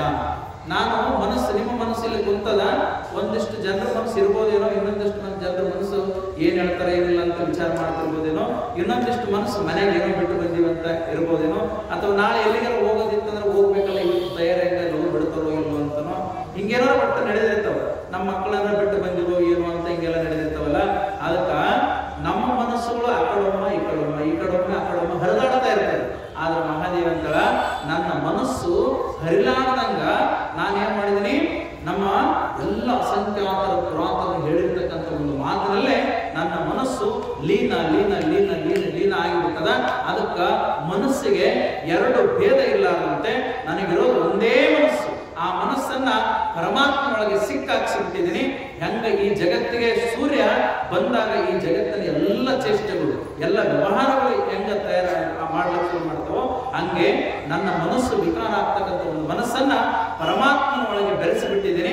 ಅದಕ್ಕಾಗಿ ನನ್ನ ಮನಸ್ಸು ಶುದ್ಧ ಶುದ್ಧ ಶುದ್ಧ ಪರಿಶುದ್ಧ ಆಗಿರ್ತದೆ ಅಂತ ಹೇಳ್ತಾರೆ. ಆಮೇಲೆ ಕಂಗಳು ಶುದ್ಧವಾಯಿತೆನ್ನ, ಕಂಗಳು ಶುದ್ಧವಾದ ಏನು, ಯಾಕ ಸಕಲ ಪುರಾತನದ ನೋಡಿಯನ್ನ. ನಾನು ಈಗ ನೋಡಿ, ನೀವೆಲ್ಲ ಒಂದು ತಿಂಗಳ ಕಾಲ ಗುರುಗಳನ್ನ ನೋಡ್ತಾ ಇದ್ದೀರಿ, ಎದುರುಗಡೆ ನೀವು ದರ್ಶನ ಮಾಡ್ಕೊಳ್ತಾ ಇದ್ದೀರಿ, ಕಿವಿಯಿಂದ ಕೇಳಿಸ್ಕೊಳ್ತಾರೆ, ನೋಡ್ತೀರಿ, ಕೇಳಿಸ್ಕೊಳ್ತೀರಲ್ಲ ನೋಡ್ರಿ, ಕಿವಿಯಿಂದ ಒಳ್ಳೆ ರಾಗಬದ್ಧವಾಗಿ ಹಾಡುಗಳನ್ನ ಕೇಳಿಸ್ಕೊಳಕತ್ತೀರಿ.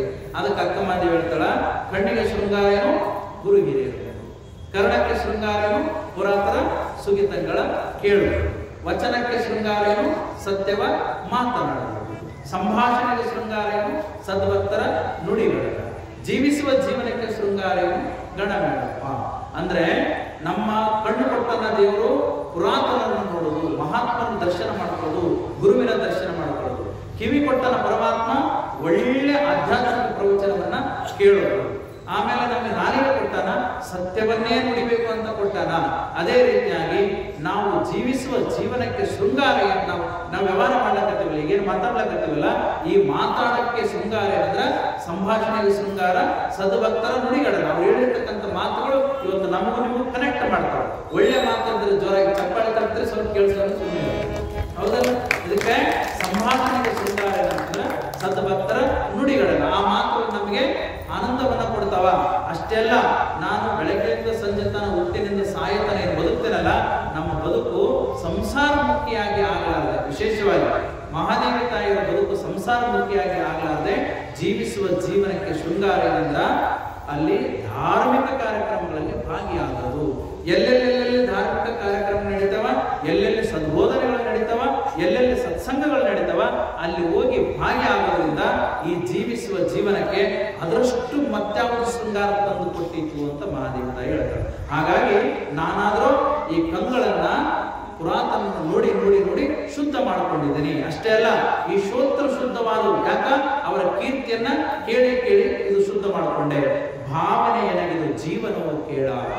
ನನ್ನ ಭಾವನೆ ಯಾವ ಕಡೆಗೂ ಸಹಿತ ಹರಿದು ಹಂಚಿ ಹೋಗಲಾರದೆ, ಎಲ್ಲೋ ಒಂದು ಕೆಟ್ಟ ಮನಸ್ಥಿತಿಗೆ ಒಳಗಾಗಲಾರದೆ ನನ್ನ ಭಾವನೆಯನ್ನೇ ಜೀವಾಳವನ್ನಾಗಿ ಮಾಡಿಕೊಂಡು, ಆಧ್ಯಾತ್ಮಿಕವಾಗಿರ್ತಕ್ಕಂಥ ಜೀವಾಳವನ್ನಾಗಿ ಮಾಡಿಕೊಂಡು ನಾನು ಬದುಕಿದೆ.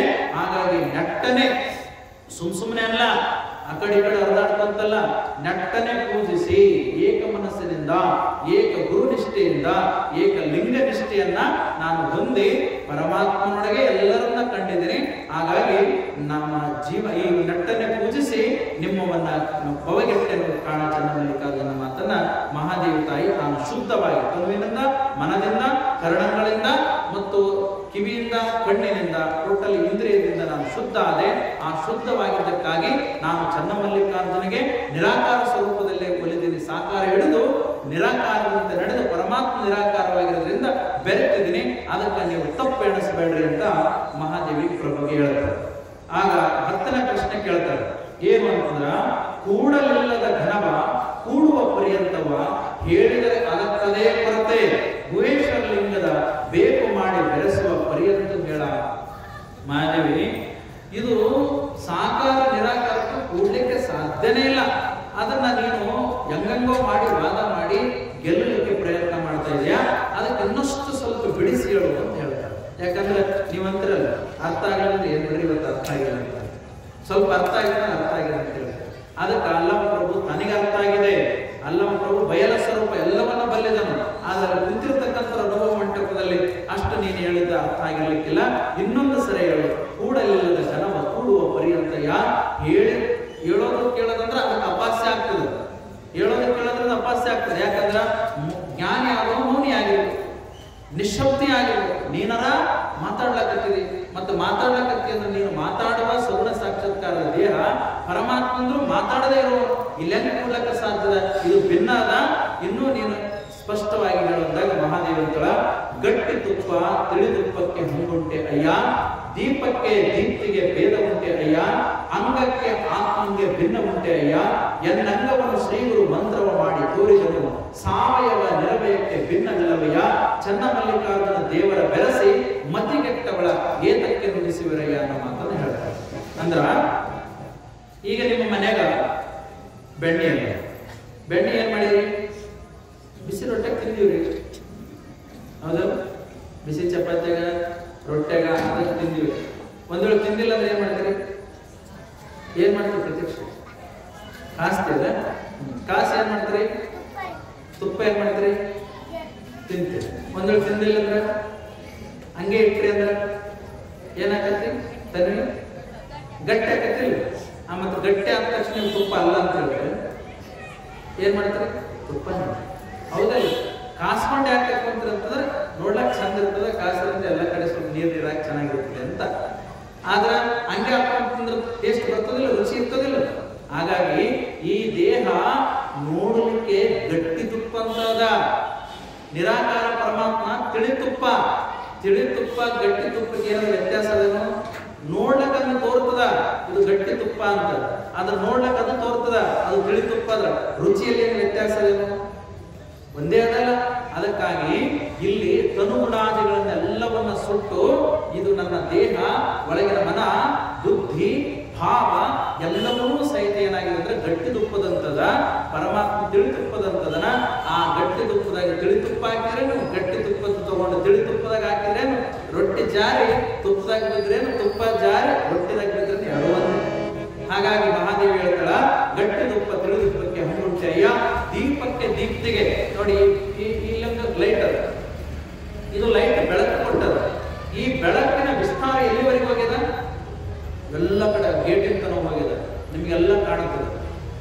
ಈಗ ಇಲ್ಲಿ ಒಂದು ಲೈಟ್ ಹೋಯ್ತು, ಇದು ಒಂದು ಲೈಟ್ ಇದೆ ಅಂತ ನಿಮ್ಮ ಕಣ್ಣಿನ ಬೆಳಕು ಕಾಣುತ್ತೆ, ಹೌದಲ್ಲ? ಮತ್ತಿದು ಲೈಟ್ ಹೋದ್ಮೇಲೆ ನಿಮಗೆ ಬೆಳಕು ಕಾಣಬೇಕಲ್ಲ, ಯಾಕೆ ಕಾಣಲ್ಲ? ಅಂದ್ರ ಮತ್ತೆ ಇದು ಲೈಟ್ ಇದೆ ಅಂತ ನಿಮ್ಮ ಕಣ್ಣಿಲ್ಲ ಅಂದ್ರೆ ಸಹಿತ ನೋಡ್ಲಕ್ಕಾಗಲ್ಲ. ಕಣ್ಣಿರ್ಲಾದ್ರು ಮುಂದೆ ಲೈಟ್ ಹಚ್ಚಿ ನೀವು ಲೈಟ್ ಕಾಣ್ತದಂದ್ರೆ ಇಲ್ಲ ಕತ್ತಲೆ ಅದ, ಹೌದಲ್ಲ? ನಿಮ್ಮ ಕಣ್ಣಿನ ಬೆಳಕ ಈ ವಿದ್ಯುತ್ತಿನ ಬೆಳಕ ಒಂದಾದಾಗ ಮಾತ್ರ ಬೆಳಕು ತೋರ್ತದ. ಅದಕ್ಕ ದೀಪ ಮತ್ತು ದೀಪ್ತಿಗೆ ಇಲ್ಲಿ ಅರಿದು ಹೋಗಿರ್ತಕ್ಕಂಥ ಕಿರಣಗಳೇನವಲ್ಲ, ಈ ಬೆಳಕು ಏನಲ್ಲ, ಆ ಬೆಳಕು ಬೇರೆ ಅಲ್ಲ. ಇಲ್ಲಿ ಹಾಕಿರತಕ್ಕಂಥ ಅಲಿಜನ್ ಬಲ್ಬ್, ಇದು ಏನು ಪ್ರಕಾಶಮಾನವಾಗಿ ಒಳಗಡೆ ಬಂದ ಲೈಟ್ ಅದಲ್ಲ, ಅದು ಬೇರೆ ಅಲ್ಲ. ಅದೇ ಭಾವ ಇಲ್ಲೆಲ್ಲ ಪ್ರಕಾಶ ಆಗಿದೆ. ಅದೇ ರೀತಿಯಾಗಿ ನಾನು ಲೈಟ್, ಒಳಗೆ ಇಲ್ಲಿರ್ತಕ್ಕಂಥ ಪ್ರಭಾವಳಿ ಎಲ್ಲ ಪರಮಾತ್ಮ. ಹಾಗಾಗಿ ನನಗೂ ಪರಮಾತ್ಮನಿಗೆ ಭೇದವಿಲ್ಲ ಪ್ರಭು ಅಂತ ಹೇಳ್ತಾರೆ. ಅಷ್ಟೇ ಅಲ್ಲ, ಅಂಗಕ್ಕೆ ಆತ್ಮನಿಗೆ ಭಿನ್ನ ಉಂಟೆ. ಆತ್ಮವಿಲ್ಲದ ಅಂಗ ಇಲ್ಲ, ಅಂಗ ಇಲ್ಲದ ಆತ್ಮ ಇಲ್ಲ ಅಂತ ಹೆಂಗದು? ಕತ್ತಲೂ ಅದ, ಬೆಳಕನ್ನು ಅದ, ಒಂದಾಗದು. ಅಪರಿಮಿತದ ಕತ್ತಲೊಳಗೆ ವಿಪರೀತದ, ನೀವೇ ಹೇಳಿಲ್ಲ ಪ್ರಭುವೇ ಒಂದು ವಚನದಲ್ಲಿ, ಅಪರಿಮಿತದ ಕತ್ತಲೊಳಗೆ ವಿಪರೀತದ ಬೆಳಕು ನೋಡ. ಕತ್ತಲೂ ಇದೆ ಮತ್ತು ಬೆಳಕು ಇದೆ, ಹಾನಿಯೂ ಇದೆ, ಸಿಂಹವೂ ಇದೆ, ಒಂದಾಗಿ ಎಂಬುದ ಕಂಡು ಬೆರಗಾದ ಗುಹೇಶ್ವರ. ಆನೆ ಮತ್ತು ಸಿಂಹ ಅವೆರಡು ವಿರೋಧಿಗಳು, ಆದ್ರೆ ಒಂದಾಗಿ ಉಳ್ಳಕತ್ತೇವಂತಂದ್ರ ಆಶ್ಚರ್ಯ ಆಗ್ತದೆ. ಅದೇ ರೀತಿಯಾಗಿ ಇದು ದೇಹ ಅಂತಂದ್ರ ಆನೆ ಇದ್ದಂಗ, ಒಳಗಡೆ ಇರ್ತಕ್ಕಂಥ ಆತ್ಮ ಅದು ಸಿಂಹ ಇದ್ದಂಗ. ಇವೆರಡೂ ಸಹಿತ ವ್ಯವಹಾರ ಮಾಡ್ಲಕತ್ತೇವ. ಆದ್ರೆ ಈ ವ್ಯವಹಾರ ಮಾಡ್ಲಕತ್ತೇವಂದ್ರ ಕತ್ತಲ ಮತ್ತು ಬೆಳಕಿನ ವ್ಯವಹಾರ ನಡೆದ ದೇಹ ಅಂದ್ರೆ ಕತ್ತಲ, ಒಳಗಡೆ ಆತ್ಮ ಅಂತಂದ್ರೆ ಬೆಳಕ. ಯಾವಾಗ ಆತ್ಮ ಈ ದೇಹಕ್ಕೆ ಅಜ್ಞಾನವನ್ನ ತೊಡೆದಾಕಿ ಸುಜ್ಞಾನ ಕಟ್ತೆ ಅಂತಂದ್ರ ಅವಾಗ ನಡೆದಾಡುವ ದೇವರು ಅಂತ ಕರಿತೀವಲ್ಲ, ನಾವು ಕರಿತೀವಿ. ಸಿದ್ದೇಶ್ವರ ಏನಂತ ಕರಿತೀವಿ? ನಡೆದಾಡುವ ದೇವರು. ಯಾರು ಮಹಾತ್ಮರು ಇತ್ತಂದ್ರ ಅವರು ನಡೆದಾಡುವ ಗುರುಗಳು ಅಂತ ನಾವು ಕರೆಯಲಿಲ್ಲ. ಅದೇ ರೀತಿಯಾಗಿ ಅವರು ತೋರ್ಲಿಕ್ಕೆ ಮನುಷ್ಯ ರೂಪದಲ್ಲಿ ಇರ್ತಾರ, ಆದ್ರೆ ಅವರು ಆತ್ಮವಾದಿಗಳಾಗಿರ್ತಾರ. ನೀವು ಅಕ್ಕಮಾದೇವಿ ಫೋಟೋ ನೋಡ್ರಿ, ಸುತ್ತಲೂ ಪ್ರಭಾವಳಿ ಅವರು. ಅದರ ಅರ್ಥ ಏನು? ಮಹಾದೇವಿ ಆತ್ಮ ವಿಕಾಸ ಆಗಿತ್ತು. ಆ ಆತ್ಮ ವಿಕಾಸ ಆದಾಗಲೇ ಅವಾಗ ಇಲ್ಲಿ ಈ ದೇಹದಿಂದ ಒಳ್ಳೊಳ್ಳೆ ಮಾತುಗಳು ಹೊರಗಡೆ ಬರ್ತಾವ. ಆತ್ಮ ವಿಕಾಸ ಆದಾಗಲೇ ಕಣ್ಣಿನಿಂದ ನಿಮಗೆ ಅನುಗ್ರಹ ಶಕ್ತಿ ಬರ್ತದ. ಆತ್ಮ ವಿಕಾಸ ಆದಾಗಲೇ ಕೈಯಿಂದ ಗುರು ಮುಟ್ಟಿ ಆಶೀರ್ವಾದ ಮಾಡ್ತಾನ, ಶಕ್ತಿ ಕೊಡ್ಲಕ್ ಬರ್ತಾನ. ನಿಮ್ಮ ಅಂಗಡಿ ಕಿರಾಣಿ ಅಂಗಡಿ ಸ್ಟಾಕ್ ಇತ್ತಂದ್ರೆ ನೀವು ಮಾರಾಟ ಮಾಡ್ತೀರಿ. ಸ್ಟಾಕ್ ಇಲ್ಲ ಅಂದ್ರೆ 1 ಕಿಲೋ ಎಣ್ಣೆ ಕೊಡ್ರಿ ಇಲ್ಲ, 1 ಕಿಲೋ ಉದ್ದಿನ ಬೇಳೆ ಕೊಡ್ರಿ ಇಲ್ಲ, 1 ಕಿಲೋ ಬೆಲ್ಲ ಕೊಡ್ರಿ ಇಲ್ಲ ಅಂತ ಹೇಳಿ. ಅದು ಇತ್ತಂದ್ರೆ ಆರಾಮಾಗಿ ಕೊಡ್ಕೊಂತ ಹೋಗಿರಿಲ್ಲ. ಹಂಗೆ ಆತ್ಮ ಅದು ಭಾವ ಪರಿಶುದ್ಧವಾಯಿತು ಅಂತಂದ್ರ, ಅದು ಪರಮಾತ್ಮ ಮುಖ ಆಯಿತು ಅಂತಂದ್ರ, ಪರಮಾತ್ಮನ ಜ್ಞಾನವೇ ಒಳಗಡೆ ಆತ್ಮನಲ್ಲಿ ತುಂಬಿ ತುಳುಕ್ತಂದ್ರ ಅವಾಗ ಈ ದೇಹ ಬೇರೆ ಅಲ್ಲ, ಅದು ಆತ್ಮನಿಗೆ ಇಂಬು ಕೊಟ್ಟಿರೋದ್ರಿಂದ ಅದು ಆತ್ಮ ದೇಹವನ್ನು ಬಳಸಿಕೊಂಡೇ ಇಲ್ಲಿ ಒಳ್ಳೊಳ್ಳೆ ಕಾರ್ಯ ಮಾಡ್ಲಿಕ್ಕಾಗ್ತದ. ಅದಕ್ಕಾಗಿ ನೋಡಲಿಕ್ಕೆ ನಾವು ದೇಹ ರೂಪವಾಗಿರಬಹುದು, ಆತ್ಮ ಭಾವದಲ್ಲಿ ಅಂಗದ ಮತ್ತು ಆ ಲಿಂಗದ ವ್ಯತ್ಯಾಸ ಇಲ್ಲಾರ್ದಂಗೆ ನಾನು ಬದುಕಿ ಪರಮಾತ್ಮನ ದೇಹವನ್ನ ಮೀಸಲಾಗಿಟ್ಟು ಅಂತ ಹೇಳ್ತಾರೆ. 11ನೇ ಪ್ರಶ್ನೆ. ಬಹಳ ಹುಷಾರಿದಿ ಮಹಾದೇವಿ, ನೀನೇನು ಸಾಮಾನ್ಯ ಇಲ್ಲ. ಈಗ ನಮಗೇನೋ ಅರ್ಥ ಆಯ್ತು. ನಿಮ್ಗೆ ಅರ್ಥ ಆಯ್ತಾ? ಅರ್ಥ ಆಗಿದೆ? ಏನು ಅರ್ಥ ಆಗಿದೆ? ನೀವೇನೋ ಹೇಳಿದ್ರೆ ನಾವೇನೋ ತಿಳ್ಕೊಂಡಿದ್ದೀವಿ, ಹೌದಲ್ಲ? ಅರ್ಥ ಮಾಡಿಸ್ಬೇಕಾದ್ರೆ ಇದು ಬರೇ ಅಕ್ಕ ಮಹಾದೇವಿ ವಾಗ್ವಾದನೆ 1 ತಿಂಗಳು ಹೇಳಿದ್ವಿ, ಒಂದು ಬಿಡಿಸ್ಕೊಂತ. ಆದ್ರೆ ಎತ್ತರ ತಿಳ್ಕೊಳ್ಳೋಣ. ಅವಾಗ ಹೇಳ್ತಾರೆ, ನೀನೇನು ಮಾತಿನಲ್ಲಿ ಬಹಳ ಜಾಣೆ ಅಂತ ಕಾಣಿಸ್ತದ. ನಾ ಸತ್ಯನೆಂದು ಹಣ ಕೂಗಿದುದುಂಟೆ, ಬೈಚಟ್ಟ ಬಯಕೆ ಕರೆದುದುಂಟೆ, ಹೆಪ್ಪೆಟ್ಟ ಹಾಲು ಸಿಹಿ ಆಗುವುದೇ, ಈ ಮಾತು ಒಪ್ಪವಲ್ಲ ಭವೇಶ್ವರ ಲಿಂಗಕ್ಕೆ. ಪ್ರಶ್ನೆ ಮಾಡ್ತಾರೆ. ಅವಾಗ ಮಹಾದೇವಿಗೆ, ಅಲ್ಲ ಎಂದಾದ್ರೂ ಎಣ ಸತ್ತೋಗಿರ್ತಕ್ಕಂಥ ಎಣ ನಾನು ಸತ್ತಿನಂತ ಹೇಳ್ತದೇನು? ಇಲ್ಲ.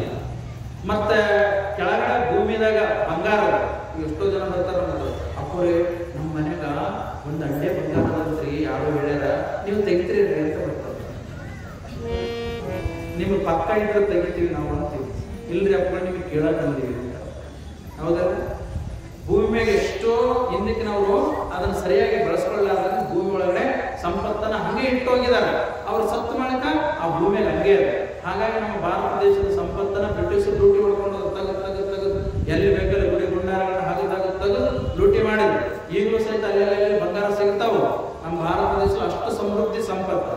ಅದಕ್ಕ ಅಲ್ಲಮರು ಹೇಳ್ತಾರ, ಬೈಚಿಟ್ಟ ಬಯಕೆ ಕರೆದಂತೆ ಒಳಗಡೆ ಸಿಕ್ಕಾಕೊಂಡಿರ್ತಕ್ಕಂಥ ಆ ಬಂಗಾರದ ಗಂಟೆ ಏನದಲ್ಲ, ಅದು ನಾನು ಒಳಗಡೆ ಇದ್ದೀನಿ ಬರ್ರಿ ತಗೊಂಡು ಬರ್ರಿ ಅಂತ ಹೇಳಿ ತಿಳ್ಕೊಂಡು ಏನಾದ್ರು ಇನ್ವಿಟೇಷನ್ ಕಾರ್ಡ್ ಹಚ್ಚಿದ್ರು, ಜಾಹೀರಾತು ಮಾಡಿದ್ರು, TV9 ನ್ಯೂಸ್ನಾಗ ಏನಾರು ಹೇಳಿದ್ರು, ನಿಮ್ದು ಲೋಕಮತ ನ್ಯೂಸ್ನಾಗ ಏನಾರು ಹೇಳಿದ್ರು? ಇಲ್ಲ. ಒಳಗಿರ್ತಕ್ಕಂಥ ನಿಧಿ ತಾನು ಕರೆಯೋದಿಲ್ಲ. ಸತ್ತಿರ್ತಕ್ಕಂಥ ಹಣ ನಾನು ಸತ್ತಿನಂತ ಹೇಳೋದಿಲ್ಲ. ಎಪ್ಪೆಟ್ಟ ಹಾಲು ಸಿಹಿ ಆಗೋದು. ಎಪ್ಪಾಗಿರ್ತಕ್ಕಂಥ ಹಾಲು ಅದು ಸಿಹಿ ಆಗಲ್ಲ, ಹುಳಿ ಇರ್ತದ. ಅದಕ್ಕ ನಿನ್ನ ಮಾತು ಅಸಂಬದ್ಧದ, ನಿನ್ನ ಮಾತು ನಾನು ಒಪ್ಪಲ್ಲ ಅಂತಾರೆ. ಯಾರು? ಅಲ್ಲಮ್ಮ. ಅದಕ್ಕೆ ಮಹಾದೇವಿ ಅಂತಾಳ, ಬೊಮ್ಮನ ನೋಡಿ ಅಂದ್ರೆ ನಿಶಬ್ದವಾಗಿರ್ತಕ್ಕಂಥ ಮೌನಿಯಾಗಿರ್ಬೇಕಾಗಿರ್ತಕ್ಕಂಥ ಹೆಂಗಿರ್ಬೇಕಂದ್ರ, ಬೊಮ್ಮವನ್ನು ಅರಿದರೆ ಸುಮ್ಮನಿದ್ದಿರಬೇಕು, ಬೊಮ್ಮವನ್ನು ಅರಿದು ಉಸಿರಿದರೆ ಕಳು ಹೋಗಿ ಕೆಮ್ಮಿ ಕೆಟ್ಟಂತೆ ಸರ್ವಜ್ಞ. ಪರಮಾತ್ಮನ ತಿಳ್ಕೊಂಡಿರತಕ್ಕಂಥ ಭಾವದವರು ಮೌನಿಯಾಗಿರ್ಬೇಕು. ಆದ್ರೆ ಮಾತು ಅಜ್ಞಾನಿಯ ಲಕ್ಷಣ ಆಗ್ತದ. ಅದಕ್ಕೆ ನೀನೇನೋ ಮಾತಿನ ಜಾಣೆ ಆಗ್ತದ್ಯಾ. ಅದಕ್ಕೆ ನಿನ್ನ ಮನಸ್ಥಿತಿ ಹೆಂಗಾಗಿದೆ ಅಂದ್ರೆ, ಸತ್ತವರು ಎದ್ದು ಮಾತಾಡಿದಂಗ ಮಾತಾಡಕ್ ಬರೋಲ್ಲ. ಆಮೇಲೆ ಆ ಸಂಪತ್ತು ಕರೆದಂಗ ಅದು ಸಂಪತ್ತು ಕರೆಯಕ್ ಮಾತಿಲ್ಲ. ಅದಕ್ಕೆ ಹಂಗ ನನ್ನ ಪರಿಸ್ಥಿತಿ ಆಗಿದೆ ಮಹಾದೇವಿ. ಅದಕ್ಕೆ ನೀನು ಹೆಂಗ ಯಾವ ರೀತಿ ಇದನ್ನು ಸಾಬೀತು ಮಾಡ್ತೀಯ ಅಂತ ಕೇಳ್ತಾರೆ. ಅವಾಗ ಅಕ್ಕ ಹೇಳ್ತಾಳ, ಹೌದು ಪ್ರಭುವೇ, ಇದು ಸಾಧ್ಯ ಅದ ಅಂತ ಹೇಳ್ತಾಳೆ. ಹೆಂಗ್ ಸಾಧ್ಯ ಅದ? ಸತ್ತ ಹೆಣ ಕೂಗಿದು ಉಂಟು. ಸತ್ತ ಹೆಣ ಕೂಗ್ತದ, ಕರಿತದ. ಬೈಚಟ್ಟ ಬಯಕೆ ಕರಿತದ, ಕರೆದು ನಾನು ಇದೀನಿ ಇಲ್ಲಿ ಅಂತ ಹೇಳ್ತದ. ಗಟ್ಟಿಗೊಂಡು ಅದು ಸಿಹಿ ಆಗ್ತದ. ಅಷ್ಟೇ ಅಲ್ಲ, ಇದು ನಿಶ್ಚಯಿಸಿ ನೋಡಿದ್ರ ಚನ್ನಮಲ್ಲಿಕಾರ್ಜುನ ದೇವರಲ್ಲಿ ಕಾಣ್ತಾನ. ನೀವು ನೋಡ್ರಿ, ಅವ್ರಿಗೆ ಪ್ರಶ್ನೆ ಕೇಳಿದ್ರೆ ಅಕ್ಕಮಾದೇವಿ ಅಲ್ಲಂಪ್ರಭುವಿಗೆ ಪ್ರಶ್ನೆ ಕೇಳಿದ್ರೆ ನೀವೇ ಹೇಳ್ರಿ ಅದ್ರ ಅರ್ಥ ಅಂತ ಒಗಟ್ಟು ಹೇಳಿದೀನಿ ಕೇಳ್ರಿ ಅಂತ. ಅವಾಗ ಅದೆಂಗೆ ಸಾಧ್ಯ? ಇದು ನನಗೆ ಆಶ್ಚರ್ಯ ಹೇಳುವ, ಕಾಯವಿಲ್ಲದ ಸುಖವ ಜೀವವಿಲ್ಲದ ಭವ ಆವ ಠಾವ ಹೇಳ ಮಹೇಶ್ವರ ಲಿಂಗಕ್ಕೆ ಅನ್ನೋ ಮಾತನ್ನ ಅಲ್ಲಿ ಅಲ್ಲಂಪ್ರಭು ಬಿಡಿಸಿ ಹೇಳಂತಂದಾಗ ಅವಾಗ ಮಹಾದೇವಿ ಹೇಳ್ತಾಳ, ಮರೆದೊರೆಗೆ ಕನಸು ಕಂಡು ಹೇಳುವಲ್ಲಿ ಸತ್ತ ಹೆಣ ಎದ್ದಿತ್ತು. ನಾವು ಕಾಯಕದಿಂದ ಕೆಲಸ ಮಾಡಿ ನಿದ್ರೆ ಬಹಳ ಹತ್ತಿ ಮಲ್ಕೊಂಡಿವಿ ಅಂತಂದ್ರ ಅವಾಗ ನಮಗೆ ಕನಸು ಬೀಳ್ತಾವ. ಆ ಕನಸಿನಲ್ಲಿ ಮಾತಾಡ್ತೀವಿಲ್ಲ, ಕನಸು ಬಿದ್ರೆ ಮಾತಾಡ್ತೀವಿ. ಎಲ್ಲರೂ ಹೋದಂಗ, ಹೋಟೆಲ್ ಹೋದಂಗ, ಊಟ ಮಾಡಿದಂಗ, ಜಾತ್ರೆಗೆ ಹೋದಂಗ, ವ್ಯವಹಾರ ಮಾಡಿದಂಗ, ಸತ್ಸಂಗದಲ್ಲಿ ಹೋದಾಗ ಕೇಳಿದಂಗ, ಈಗ ನಾನು ಪ್ರವಚನ ಮುಗಿಸ್ಕೊಂಡು ಹೋಗ್ತೀನಿ, ಮತ್ತೆ ನೀವು ಮಕ್ಕೊಂಡಾಗ ನಾಳೆ 6 ಗಂಟೆಗೆ ಆಗ್ಯದ ಪ್ರವಚನ ನಡೀತದ, ಆ ಪ್ರವಚನದಲ್ಲಿ ನಾನು ಕುಂತಂಗ ಇವೆಲ್ಲ ಕನಸು ಕಾಣ್ತಿರಲ್ಲ. ಮಕ್ಕೊಂಡಿರ್ತದ ದೇಹ ಕನಸು ಕಾಣ್ತದ ಅಂತಂದ್ರ ಮತ್ತೆ ಎಚ್ಚರಿಕೆ ಇಲ್ಲೇನು? ಅದ ಬೆಳಗ್ಗೆ ಎದ್ದ ತಕ್ಷಣ ನೆನಪಾಕತ್ತೇನು? ಇಲ್ಲ. ಅಂದ್ರ ನಾವು ಮರತು ಸತ್ತಂತಿದ್ದಾಗ ನಮ್ಮ ಆತ್ಮ ಏನ್ ಮಾಡ್ತದ? ಕೆಲಸ ಮಾಡ್ಲಿಕ್ಕೆ ಶುರು ಮಾಡ್ತದ. ಯಾವಾಗ ಆತ್ಮ ಕೆಲಸ ಮಾಡ್ತದ ಅಂತಂದ್ರ ಸತ್ತ ಹೆಣ, ದೇಹ ಆತ್ಮ ಕೆಲಸ ಮಾಡ್ತದಂದ್ರ ಸತ್ತ ಹೆಣ ಕೂಗಿರುವುದು ಉಂಟು. ಅದಕ್ಕ ಅಲ್ಲಿ ನಿಮಗೆ ಮಾತಿಗೆ ಉತ್ತರ ಸಿಕ್ತು ಅಂತ. ಅಷ್ಟೇ ಅಲ್ಲ, ತನ್ನ ಋಣ ನಿಧಾನ ಎತ್ತು ಕರೆದಿತ್ತು. ಎಷ್ಟು ದಿವಸ ಇರ್ಲಕ್ಕೆ ಸಾಧ್ಯ ಇದಪ್ಪ? ಭೂಮಿ ಒಳಗಡೆ ಸಂಪತ್ತ ಇವತ್ತೋ ನಾಳೆಯೋ ನಾಡಿದ್ದು ಸಿಗದೇ ಅದ. ಈಗ ನೋಡ್ರಿ, ನೀವು ಯಾರೋ ಹೊಲದಾಗ ಏನೋ ಬಾವಿ ಕೊಡ್ತಾ ಇರ್ತಾರ, ಸಿಕ್ಬಿಡ್ತದ, ಸಿಗ್ತದಿಲ್ಲ. ಯಾರೋ ಗುಡಿ ಕಟ್ಟಬೇಕಂತಾರ, ಕೆಳಗಡೆ ಸಂಪತ್ತು ಸಿಕ್ಬಿಡ್ತದ. ಹಂಗೆ ಸಿಕ್ಕೋರು ಬಹಳ ಉದಾಹರಣೆಗಳವ. ಅದಕ್ಕ ಅದು ಋಣ ತೀರ್ಲಕ್ ಬಂತಂದ್ರ ಖಂಡಿತವಾಗಿ ಸಹಿತ ಅದು ಸಿಕ್ಕೇ ಸಿಗ್ತದ ಅನ್ನೋ ಮಾತನ್ನ ಮಹಾದೇವಿ ಹೇಳ್ತಾರೆ. ನಿಮಗೆ ಋಣ ಇತ್ತು ಅಂತಂದ್ರ, ಇವತ್ತು ಪ್ರವಚನ ಕೇಳೋ ಋಣ ಇತ್ತಂದ್ರ ಖಂಡಿತವಾಗಿ ಸಿಗ್ತದ, ಋಣ ಇಲ್ಲ ಅಂದ್ರೆ ಸಿಗಲ್ಲ. ಹಾಗಾಗಿ ನಿಧಾನದ ಋಣ ತಾನು ತೀರಿ ಬಂದಿತ್ತು ಅಂತಂದ್ರ ಅದು ಖಂಡಿತವಾಗಿ ಹೊರಗಡೆ ತೋರ್ತದ ಪ್ರಭುವೆ. ಅದಕ್ಕಾಗಿ ಎಪ್ಪಿಟ್ಟ ಹಾಲು ಸಹಿತ ಸಿಹಿ ಆಗ್ತದೆ. ಹೆಂಗ ಅಂತ ಕೇಳ್ತಾರೆ. ನೋಡ್ರಿ, ನಾವು ಹಾಲಿಗೆ ಎಪ್ಪಾಗ್ತೀವಿ, ಹುಳಿಯನ್ನು ಆಯ್ತು ನಿಜ, ಆದ್ರೆ ಬೆಳಕರಿಯದೊಳಗೆ ಏನಾಗತ್ತದು? ಮೊಸರಾಕತ್ತೆ, ಹುಳಿ ಆಗತ್ತೆ. ಆದ್ರೆ ಅದನ್ನ ಕಟ್ಟಿದಾಗ ಬೆಣ್ಣೆ ಬರ್ತದ. ಆ ಬೆಣ್ಣೆನ ಕಾಸಿದಾಗ ತುಪ್ಪ ಆಯ್ತಲ್ಲ. ಇಕ್ವೇಶನ್ ಏನ್ ಹೇಳ್ತಲ್ಲಿ? ಹಾಲಿಗೆ ಎಪ್ಪ ಹಾಕಿದ್ರ ಹುಳಿ ಆಗತ್ತಂತ ನೀವ್ ಹೇಳಿದ್ರಿ. ಅದು ಎಂದಾದ್ರೂ ಸಿಹಿ ಆಗತ್ತೇನು ಮಹಾದೇವಿ ಅಂತ ಕೇಳಿದ್ರೆ, ಆದ್ರೆ ಸಿಹಿ ಆಗತ್ತೆ ಯಾವಾಗ? ಅದನ್ನ ಸಂಸ್ಕಾರ ಮಾಡಿದಾಗ, ಬೆಣ್ಣೆ ಹೊರಗಡೆ ತೆಗೆದಾಗ ತುಪ್ಪ ಆಗ್ತದೆ. ಮತ್ತೆ ತುಪ್ಪ ಸಿಹಿ ಅಲ್ಲೇನೋ ಪ್ರಭುವೆ? ಹುಷಾರಾಗುತ್ತೆ ಅಲ್ಲ ಪ್ರಭುಗೆ. ಅವಾಗ ಅಲ್ಲ ಪ್ರಭು ಮಹಾದೇವಿಗೆ 12 ಪ್ರಶ್ನೆಯಿಂದ ಆ ಪ್ರಶ್ನೆಯನ್ನ ಮಾಡಿ ಉತ್ತರ ಕೊಡಬೇಕು ಅಂತ ಏನು ಕೇಳಿದ್ರಲ್ಲ, ಅವಾಗ ಖುಷಿಯಾಗಿ ಹೇಳ್ತಾರ, ಇದು ಲೇಸಾಯಿತು, ವೆರಿ ಗುಡ್ ಅಂದ್ರೆ ಇದು ಲೇಸಾಯಿತು. ತುಂಬಿದ ಲೆಕ್ಕಕ್ಕೆ ಮತ್ತೊಂದು ಕಡೆಗಣಿಸುವಂತೆ ಕಾಣುವಿನ ಮರೆಯ ಚೂರನಂತೆ ಇಲ್ಲಿ ಬಂದಳು ಗುಹೇಶ್ವರನೆಂಬ ಭಾವ ಒಂದಾಗಿ ನುಡಿದೆಯಲ್ಲ ಮಹಾದೇವಿ.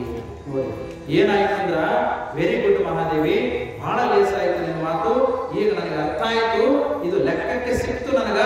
ಮತ್ತೊಂದು ಕಡೆಗಣಿಸಿದಂತೆ ಏನೂ ಚೂರು ಸಹಿತ ನನಗೆ ಪ್ರಶ್ನೆಗಳು ಉಳ್ಳಾದಂಗೆ ಸ್ಥಾಣುವಿನ ಮರೆಯ ಚೋರನಂತೆ ಅಂತ ಮಾತನ್ನು ಹೇಳ್ತಾರೆ. ಸ್ಥಾಣು, ಈಗ ನಿಮ್ಮ ಮಕ್ಕಳು ಆಟ ಆಡ್ತಾರೆ, ನಿಮ್ಮಿಂದ ಬಂದು ನಿಂದಿರ್ತಾವ, ಮಮ್ಮಿ ಮಮ್ಮಿ ಅಂತೇಳಿ ಹಿಂದೆ ಬಂದು ನಿಂದಿರ್ತಾವ. ಅವಾಗ ಅವನೇ ಆಟ ಮಾಡಿಸೋನೆ, ಅಲ್ಲಿ ಎದುರುಗಡೆ ಯಾವ್ದಾರು ಹುಡುಗಿತ್ತಂತಂದ್ರ ಅವ ಎಲ್ಲಿದ್ದಾನಂತ ಅವನಿಗೆ ಗೊತ್ತದ. ಆದ್ರೆ ಈಗ ಕಾಣ್ತಾನೆ ಅವ ಎದುರುಗಡೆ ಇಲ್ಲ. ಆ ಮಗು ಎಲ್ಲಿ ಆಡ್ಕೊಂಡದ? ಹಿಂದ ಆಡ್ಕೊಂಡ. ಮತ್ತೆ ಈ ಕಡೆ ಬರ್ತದೆ ಹಿಂದೆ, ಅವ ಮುಂದೆ ಬರ್ತಾನೆ. ಅವಾಗ ಆ ಮಗು ಗೊತ್ತಿದೆ ಎಲ್ಲಿ ಆಡ್ಕೊಂಡಿದ, ತಾಯಿ ಮುಂದನ, ಆ ಹುಡುಗ ಎಲ್ಲಿದನ, ತಾಯಿ ಹಿಂದ. ನೋಡಿ, ಅಂದ್ರ ಮರೆಮಾಚತಕ್ಕಂಥ ಒಂದು ಪ್ರಕ್ರಿಯೆ ಏನದಲ್ಲ, ಹಂಗ ನಾನು ಸಹಿತ ಈ ಒಂದು ಪರಮಾತ್ಮನ ದೃಷ್ಟಿಯಲ್ಲಿ ಮಹಾದೇವಿ ನೀನು ಸಹಿತ ಈ ರೀತಿಯಾಗಿರ್ತಕ್ಕಂಥ ಆಟ ಆಡಿದೆ. ಪರಮಾತ್ಮ ಒಳಗೆ ಬೆರೆತಲ್ಲೇನೋ ಬೆರೆತಿದೆ, ಆದ್ರ ಬೆರಲಾದಂಗೆ ನೀನು ಕಾಣಿಸ್ತಾ ಇದೆ. ತಾಯಿ ಹಿಂದ ಮಗು ನಿಂತದ, ಅದು ಕಾಣಿಸ್ತಾ ಇಲ್ಲ, ಆದ್ರೆ ಅದು ಹಿಂದೆ ನಿಂತಿರುತ್ತ ಎದುರುಗಡೆ ಇರೋ ವ್ಯಕ್ತಿ ಗೊತ್ತಾಗತ್ತೆ. ನಾನು ಅಲ್ಲವ, ನೀನು ಮಹಾದೇವಿ ಮಗು, ನೀನು ಪರಮಾತ್ಮ ಅಂತಕ್ಕಂಥ ತಾಯಿ ಹಿಂದೆ ಹೋಗಿ ನಿಂತಿದ್ಯಾ, ಬಟ್ ನೀನು ಇಲ್ಲ ಅಂತ ಹೇಳಕ್ಕಾಗ್ತಲ್ಲ. ಯಾಕಂತಂದ್ರೆ ನೀನ್ ನಿಂತಿದ್ದು ನನಗೆ ಗೊತ್ತದ, ಆದ್ರ ನೀನ್ ಹೆಂಗೆ ನಿಂತೀಯ? ಅಡುಕೊಂಡು ನಿಂತಿದ್ಯಾ, ಮರೆಯಾಗಿ ನಿಂತಿದ್ಯಾ ಸ್ಥಾಣುವಿನ ಮರೆಯ ಚೋರನಂತೆ. ಸ್ಥಾಣು ಅಂತಂದ್ರೆ ಮರದ ಇಂದ ಹೋಗಿ ನಿಂತ್ಕೊಂಡ್ರೆ ನೋಡ್ಲಕ್ಕ ಅಲ್ಲಿ ಹೊರಗಡೆ ಮರ ಕಾಣ್ತದೆ, ಅದರಿಂದ ಒಬ್ಬ ಕಳ್ಳ ಬಚ್ಚಿಟ್ಕೊಂಡನಲ್ಲ, ಹಂಗ ನೀನು ಚನ್ನಮಲ್ಲಿಕಾರ್ಜುನಿಗೆ ಮರುಳಾದ ಕಳ್ಳಿ. ನೀನೆಲ್ಲಿದ್ಯಾ? ನೀನೆಲ್ಲಿ ಸಿಗ್ತೀಯಾ? ಚನ್ನಮಲ್ಲಿಕಾರ್ಜುನ ಒಳಗಡೆ ನೀನು ಸಿಗುತ್ತೀಯಾ? ಸ್ಥಾಣುವಿನ ಮರೆಯಾದ ಚೋರದಂತೆ ಇಲ್ಲಿ ಬಂದಳು, ಅಲ್ಲಿಂದ ಇಲ್ಲಿ ಬಂದಳು ಸಹಿತ ಅದೇ ಭಾವದಲ್ಲಿ ಬಂದು ಈ ಅನುಭವ ಮಂಟಪದಲ್ಲಿ ಇದ್ರೂ ಸಹಿತ ನೀನು ಅದೇ ಭಾವದಲ್ಲಿ ಇದೆಯಾ. ಅದಕ್ಕಾಗಿ ನೀನು ಒಳ ಹೊರಗು ಶುದ್ಧವಾದ ಮಹಾದೇವಿ. ಅದಕ್ಕಾಗಿ ನಿನಗೆ ಲೇಸಾಯಿತು ಅಂತ ತಿಳ್ಕೊಂಡು ಅಲ್ಲಮ ಪ್ರಭು ಹೇಳ್ತಾನ. ಅದು ಎಂತ ಒಂದು ಭಾವದಲ್ಲಿ ಹೇಳ್ತಾರೆ ನೋಡಿ. ಅವಾಗ ಮಹಾದೇವಿ ಅಂತಾಳ, ಅವಾಗ ಅಕ್ಕ ಅಂತ ಬಿರುದು ಕೊಡ್ತಾರ. ಮುಂದೆ ಮಹಾದೇವಿ ಅಂತಾಳ, ನೀವು ಇಷ್ಟೊಂದು ಪರೀಕ್ಷೆ ಮಾಡಿದಲ್ಲ ನನಗೆ ಮೊದಲೇ ಗೊತ್ತಿತ್ತು ಅಂತ ಹೇಳ್ತೀಯ, ಆದ್ರೆ ಇಷ್ಟೊಂದು ಪರೀಕ್ಷೆ ಮಾಡಿದಲ್ಲ ಅಂತ ಬೇರೆ ಯಾರಾದ್ರೂ ಅದು ಸಟ್ಕೊಂಡು ಹೋಗ್ಬಿಡ್ತಿದ್ರು.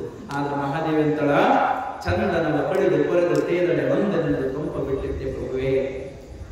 ಆ ಒಂದು ಏನು ಗಂಧವನ್ನ ತೆಗೆದಾಗ ಅಯ್ಯೋ ನನಗ ಕೆಳಗಡೆ ಕಲ್ಲು ಇಟ್ಕೊಂಡು ನನಗೆ ತಿಕ್ಕುತ್ತಾ ಇದ್ದಾರೋ ಯಪ್ಪ ಎಷ್ಟು ನೋವಾಕತ್ತೆ ಅಂತೇಳಿ ನಿಮಗೆ ಗಂಧ ಕೊಡ್ಲಾರ್ದಂಗ ಕೆಸರು ಕೊಟ್ಟದೇನೋ, ಏನಾದ್ರೂ ಬೇರೆ ವಾಸನೆ ಕೊಟ್ಟದೇನೋ ಇಲ್ಲ. ತನ್ನ ಒಳಗಡೆ ಇರತಕ್ಕಂಥ ಭಾವದ ಪರಿಮಳವನ್ನೇ ನಿಮಗೆ ಕೊಟ್ಟದ. ತಾನು ಸವಿದರೇನಂತೆ ನಮಗೆ ಪರಿಮಳವನ್ನ ಕೊಟ್ಟದ. ಚಂದನವ ಕಡಿದು ಕೊರೆದು ತೇದಡೆ ನೊಂದೆನೆಂದು ತಾನು ನೊಂದ್ಕೊಂಡಂತೇಳಿ ತಿಳ್ಕೊಂಡು ಪರಿಮಳ ಕೊಡಲಾರಂಗಿಲ್ಲ, ಪರಿಮಳ ಕೊಟ್ಟದ. ತಂದು ಸುವರ್ಣವ ಕಡಿದೊಡೆ ಬೆಂದ ಕಳಂಕ ಹಿಡಿದಿದ್ದೆ. ಸುವರ್ಣ ಬಂಗಾರವನ್ನ ನೀವು ತಿಕ್ಕಿ ನೋಡಿ, ಬಂಗಾರ ಅಂತ ನೋಡ್ತೀರಿ, ಕೊಟ್ಟಿ ಬಂಗಾರನೋ ಹರೆ ಬಂಗಾರನೋ. ಹಂಗಾಗಿ ನೀವು ಯಾವಾಗ ಹರೆ ಬಂಗಾರ ಇರ್ತದ್ರೆ ಅದಕ್ಕೆ ದುಡ್ಡು ಕೊಟ್ಟು ತಗೊಳ್ತೀರಿ. ಅವಾಗ ನನಗೆ ದುಡ್ಡು ಕೊಟ್ಟು ತಗೊಳ್ಳೋದಕ್ಕಿಂತ ಮೊದಲು ನನಗೆ ನೀನು ತಿಕ್ಕಿ ನೋಡಿದಲ್ಲ, ಅದಕ್ಕೆ ನಾನು ನಿನ್ನ ಹತ್ರ ಬರಲ್ಲ ಅಂತ ಬಂಗಾರ ಹೇಳ್ತದೇನೋ, ಬರ್ತದೆ. ಅದಕ್ಕೆ ಆ ಸುವರ್ಣವನ್ನ ನೀನು ಎಷ್ಟೇ ತಿಕ್ಕಿದ್ರು ಸಹಿತ ಬಂಗಾರನೇ ಆಗ್ತದ. ಅದು ನನಗೆ ತಿಕ್ಕಿದೆಲ್ಲ ಅಂತ ತಿಳ್ಕೊಂಡು ಯಾವುದೇ ರೀತಿಯಿಂದ ಕಳಂಕ ಹಚ್ಕೊಳ್ಳೋದಿಲ್ಲ, ಮತ್ತು ನಿನಗೆ ಪ್ರಯೋಗನೂ ಸಹಿತ ಬರೋದಿಲ್ಲ. ಅದು ಬಂಗಾರನೇ ಆಗಿರ್ತದ. ಅದೇ ರೀತಿಯಾಗಿ ಸಂದು ಕಡಿದ ಕಬ್ಬು ಗಾಣದಲ್ಲಿ ಸಿಲುಕಿ ಬೆಂದು ಪಾತ್ರಗೊಳ್ಳದಿರುವುದೇ. ನೋಡಿ, ನೀವು ಕಬ್ಬನ್ನು ಕಡಿತೀರಿ, ತುಕುಡಿ ಮಾಡ್ತೀರಿ, ತಗೊಂಡೋಗಿ ಫ್ಯಾಕ್ಟ್ರಿದೊಳಗಡೆ ಹಾಕ್ತೀರಿ, ಅಲ್ಲಿ ರುಬ್ಬುತ್ತದದು. ಅವಾಗ ಏನ್ ಬರ್ತದ? ಸಿಹಿ ಆಗ್ತತಿ. ಆ ಸಿಹಿ ಆದಾಗ ಕಬ್ಬು ಅಂತದ, ನನಗೆ ಎಷ್ಟೆಲ್ಲ ಕಷ್ಟಪಟ್ರಪ್ಪ, ಎಲ್ಲ ಹರಿದು ಬಿಟ್ರಲ್ಲ ಅಂತ ತಿಳ್ಕೊಂಡು ಅದೇನೋ ಹುಳಿ ಕೊಟ್ಟದ, ಏನು ಸಿಹಿ ಕೊಟ್ಟದ, ಏನೋ ಉಪ್ಪು ಕೊಟ್ಟದ, ಸಿಹಿನೇ ಕೊಟ್ಟದ. ನೀವೆಷ್ಟೇ ಆದ್ರೂ ಸಹಿತ ಅದು ಸಿಹಿನೇ ಕೊಟ್ಟದ. ಅದೇ ರೀತಿಯಾಗಿ ನಾ ಹಿಂದೆ ಮಾಡಿದ ಹೀನಗಳೆಲ್ಲವೂ ತಂದು ಮುಂದೆ ಉಳುಬಲು ನಿಮಗೆ ಹಾನಿಯೇ. ಎನ್ನ ತಂದೆ ಚನ್ನಮಲ್ಲಿಕಾರ್ಜುನ ದೇವಯ್ಯ ಹೊಂದಡೆ ಶರಣೆಂಬುದು ಮಾಡಿಲ್ಲ ಅಂತ ಹಂಗೆ ಪ್ರಭುವೇ, ನನ್ನನ್ನು ಸಹಿತ ಹಿಂದೆ ನಾವು ಮಾಡಿರ್ತಕ್ಕಂಥ ಹೀನಗಳು, ಹಿಂದೆ ಜನ್ಮಾಂತರ ಹಿಂದೆ ಮಾಡಿರ್ತಕ್ಕಂಥ ಆ ಕರ್ಮದ ಕಾರಣವಾಗಿ ಇವತ್ತು ನಾನು ಈ ಜನ್ಮದಲ್ಲಿ ಪರೀಕ್ಷೆಗೊಳಗಾಗಿದ್ದೀನಿ. ಈಗ ಮಾಡಿರ್ತಕ್ಕಂಥ ಕೆಲವು ಕಾರಣಗಳಿಂದ ನಾನು ಪರೀಕ್ಷೆಗೊಳಗಾದರೂ ಸಹಿತ ಅವು ಹೆಂಗ ಅಲ್ಲಿ ಮೇಲೆ ಆ ಬಂಗಾರ ಆಗಲಿ ಅಥವಾ ಕಪ್ಪಾಗಲಿ ಮತ್ತು ಮೇಲೆ ಚಂದನ ಆಗಲಿ ಅವಕ್ಕೆ ಕಷ್ಟಪಟ್ಟರು ಸಹಿತ ತಮ್ಮ ಗುಣವನ್ನೇ ತೋರಿಸಿದ್ವಲ್ಲ, ಹಂಗೆ ನಾನಾದರೂ ಪರಮಾತ್ಮನ ಅವತಾರಿಗಳು, ಪರಮಾತ್ಮನ ಅಂಶವನ್ನು ಹೊತ್ತುಕೊಂಡು ಬಂದವಳು. ಹಾಗಾಗಿ ನನಗೆ ನೀವು ಎಷ್ಟೇ ಪರೀಕ್ಷೆ ಮಾಡಿದ್ರು ಸಹಿತ ನಾನು ಮುಗಿಯೋದಿಲ್ಲ, ನಾನು ಯಾವುದೇ ರೀತಿಯ ತೊಂದರೆಗೊಳಗಾಗೋದಿಲ್ಲ, ಅವಮಾನಕ್ಕೂ ಸಹಿತ ಒಳಗಾಗೋದಿಲ್ಲ. ನನ್ನನ್ನು ಕೊಂದರೂ ಸರಿ, ನಾನು ಪರಮಾತ್ಮನ ಮಗಳಾಗಿರೋದ್ರಿಂದ ನಾನು ಯಾವಾಗಲೂ ಆತ್ಮಭಾವದಲ್ಲೇ ವ್ಯವಹಾರ ಮಾಡ್ತೀನಿ. ಅದಕ್ಕೆ ನನ್ನ ಆತ್ಮ ಗಟ್ಟಿಯಾಗಿದೆ. ನೀವೆಷ್ಟು ಪ್ರಶ್ನೆ ಕೇಳಿದೇನು ಅಂತ ತಿಳ್ಕೊಂಡು ಮಹಾದೇವಿ ಹೇಳ್ತಾಳ. ಅವಾಗ ನಮ್ಮ ಪ್ರಭು ಅಂತರ, ಅಂಗನೆಯ ರೂಪವಲ್ಲದೆ ಮನ ವಸ್ತು ಭಾವದಲ್ಲಿ ಬೆಚ್ಚಂತಿರುವುದು ಬಂದ ಕಥನದಲ್ಲಿ ಒಂದು ಹಿಂಗಿದೆನೆಯ ಅಕ್ಕ ಗುಹೇಶ್ವರ ಲಿಂಗದಲ್ಲಿ ಉಭಯ ನಾಮ ಒಳಿದ ಎನ್ನ ಅಕ್ಕ ಅಂತ ತಿಳ್ಕೊಂಡು ಅಲ್ಲಿ ಎಲ್ಲ ಪ್ರಭು ಹೇಳ್ತಾರೆ. ಏನಿದು ನೋಡಲಿಕ್ಕೆ ಅಂಗನೆಯ ರೂಪಲ್ಲದೆ ಮನ ವಸ್ತು ಭಾವ ಇವು ಎರಡೂ ಸಹಿತ ಕೂಡಿ ಒಂದಾಗಿದವ. ಈ ಕಥನದಲ್ಲಿ, ಈ ಪರೀಕ್ಷೆಯಲ್ಲಿ ಬಂದು ಆ ಎಲ್ಲ ಭಾವನೆಗಳನ್ನು ನಾನು ಪರೀಕ್ಷೆ ಮಾಡಿದ್ರ, ಆದರೆ ಏಕರೂಪದಲ್ಲಿ ಮಾತ್ರ ನೋಡ್ಲಿಕ್ಕೆ ನಾಮ ಬೇರೆವ. ಅವನು ಪಾರಮಾತ್ಮಿಕ ದೃಷ್ಟಿಯಲ್ಲಿ ಚನ್ನಮಲ್ಲಿಕಾರ್ಜುನ ಇರ್ಬೋದು, ಇದು ಪರಮಾತ್ಮಿಕ ದೃಷ್ಟಿಯಲ್ಲಿ ಮಹಾದೇವಿ ಇರ್ಬೋದು, ಆದ್ರೆ ನೋಡ್ಲಿಕ್ಕೆ ನಾಮ ಬೇರೆ ಆಗಿದೆ. ಆದ್ರೆ ಮಹಾದೇವಿಯಲ್ಲಿರ್ತಕ್ಕಂಥ ಆತ್ಮದ ಭಾವ, ಪರಮಾತ್ಮನಲ್ಲಿರ್ತಕ್ಕಂಥ ಆ ಒಂದು ಮಹಾಗುರುವಿನ ಭಾವ ಎರಡೂ ಒಂದಾಗಿರೋದಕ್ಕೋಸ್ಕರವಾಗಿ ನೀನು ಗುಹೇಶ್ವರ ಲಿಂಗದಲ್ಲಿ ಉಭಯ ಒಳೆದು ಏಕ ಸಂಘದಲ್ಲಿ ಒಂದಾದ ಜಗದಕ್ಕ ನೀನು ಅಂತ ತಿಳ್ಕೊಂಡು ಅಲ್ಲವ ದೇವರ ಅಕ್ಕ ಅಂತ ಬರೆಯುತ್ತಾರೆ. ಅಲ್ಲಿವರೆಗೆ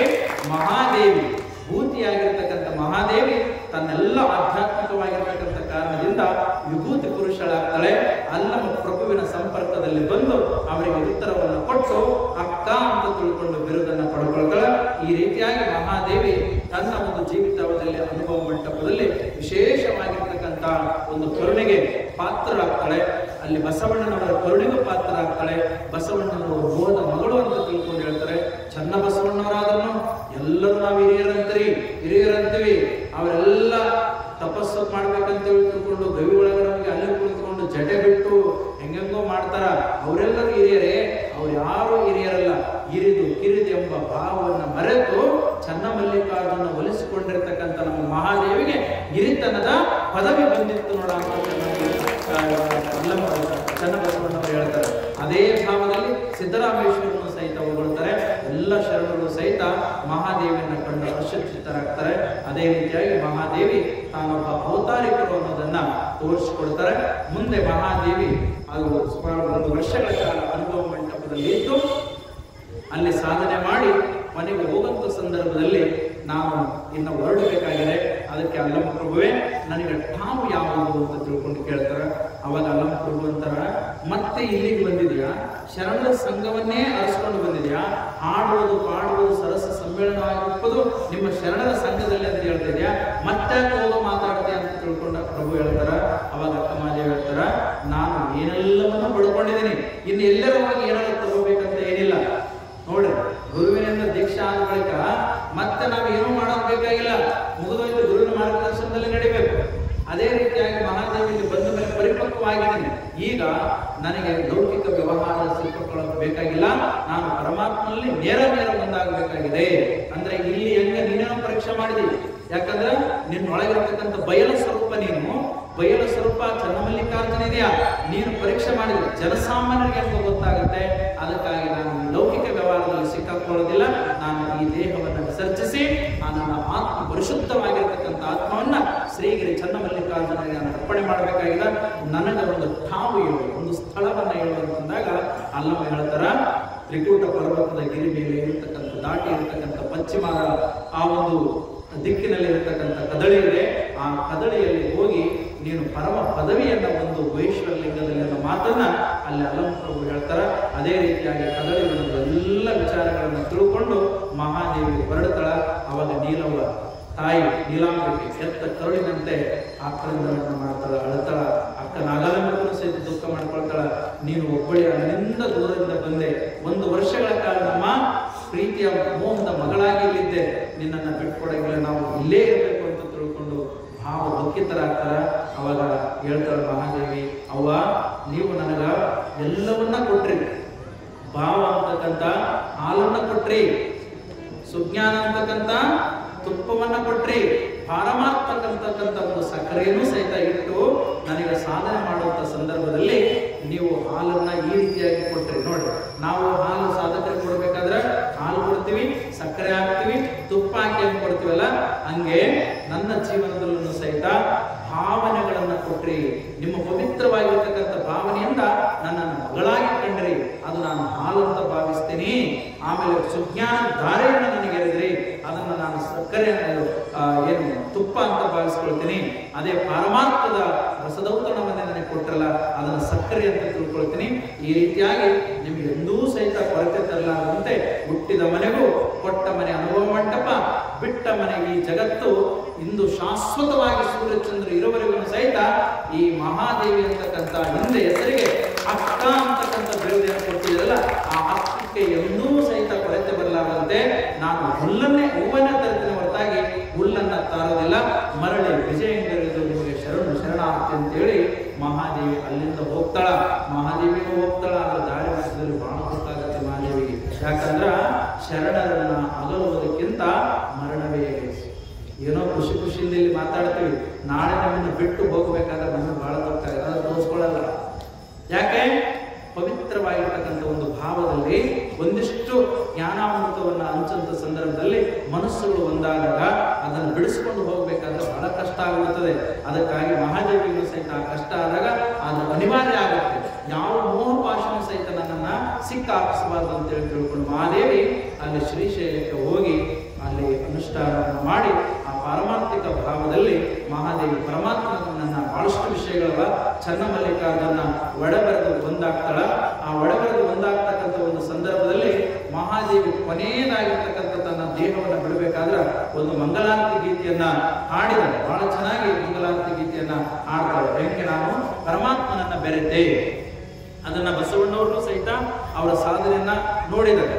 ಬುರುಕುಟಿಯನ್ನ ಹಿಡಿದು ಅಕ್ಕನಾಗಮ್ಮ ಸಾಧನೆ ಮಾಡಿದ್ದು, ಶಿಖಾಚಕ್ರ ಹಿಡಿದು ಮಹಾದೇವಿ ಶಿವನನ್ನ ಮೆರೆದು, ಅದಕ್ಕಿಂತ ಸ್ವಲ್ಪ ಮುಂದೆ ಹೋಗಿ ನಮ್ಮ ಹೆಂಡತಿ ನೀಲಾಂಬಿ ಅದಕ್ಕಿಂತ ಎತ್ತರ ಸ್ಥಾನದಲ್ಲಿ ಹೋದ ಪಶ್ಚಿಮ ಚಕ್ರ ಹಿಡಿದು ಪರಮನೆ ನೈದಳು, ಪರಮನ ಬೆರೆತಳು, ಕೂಡಲ ಸಂಗಮ ದೇವನ ಮರುಳು ಮಗಳು ಅನ್ನೋದನ್ನ ಹೇಳ್ತಾರೆ.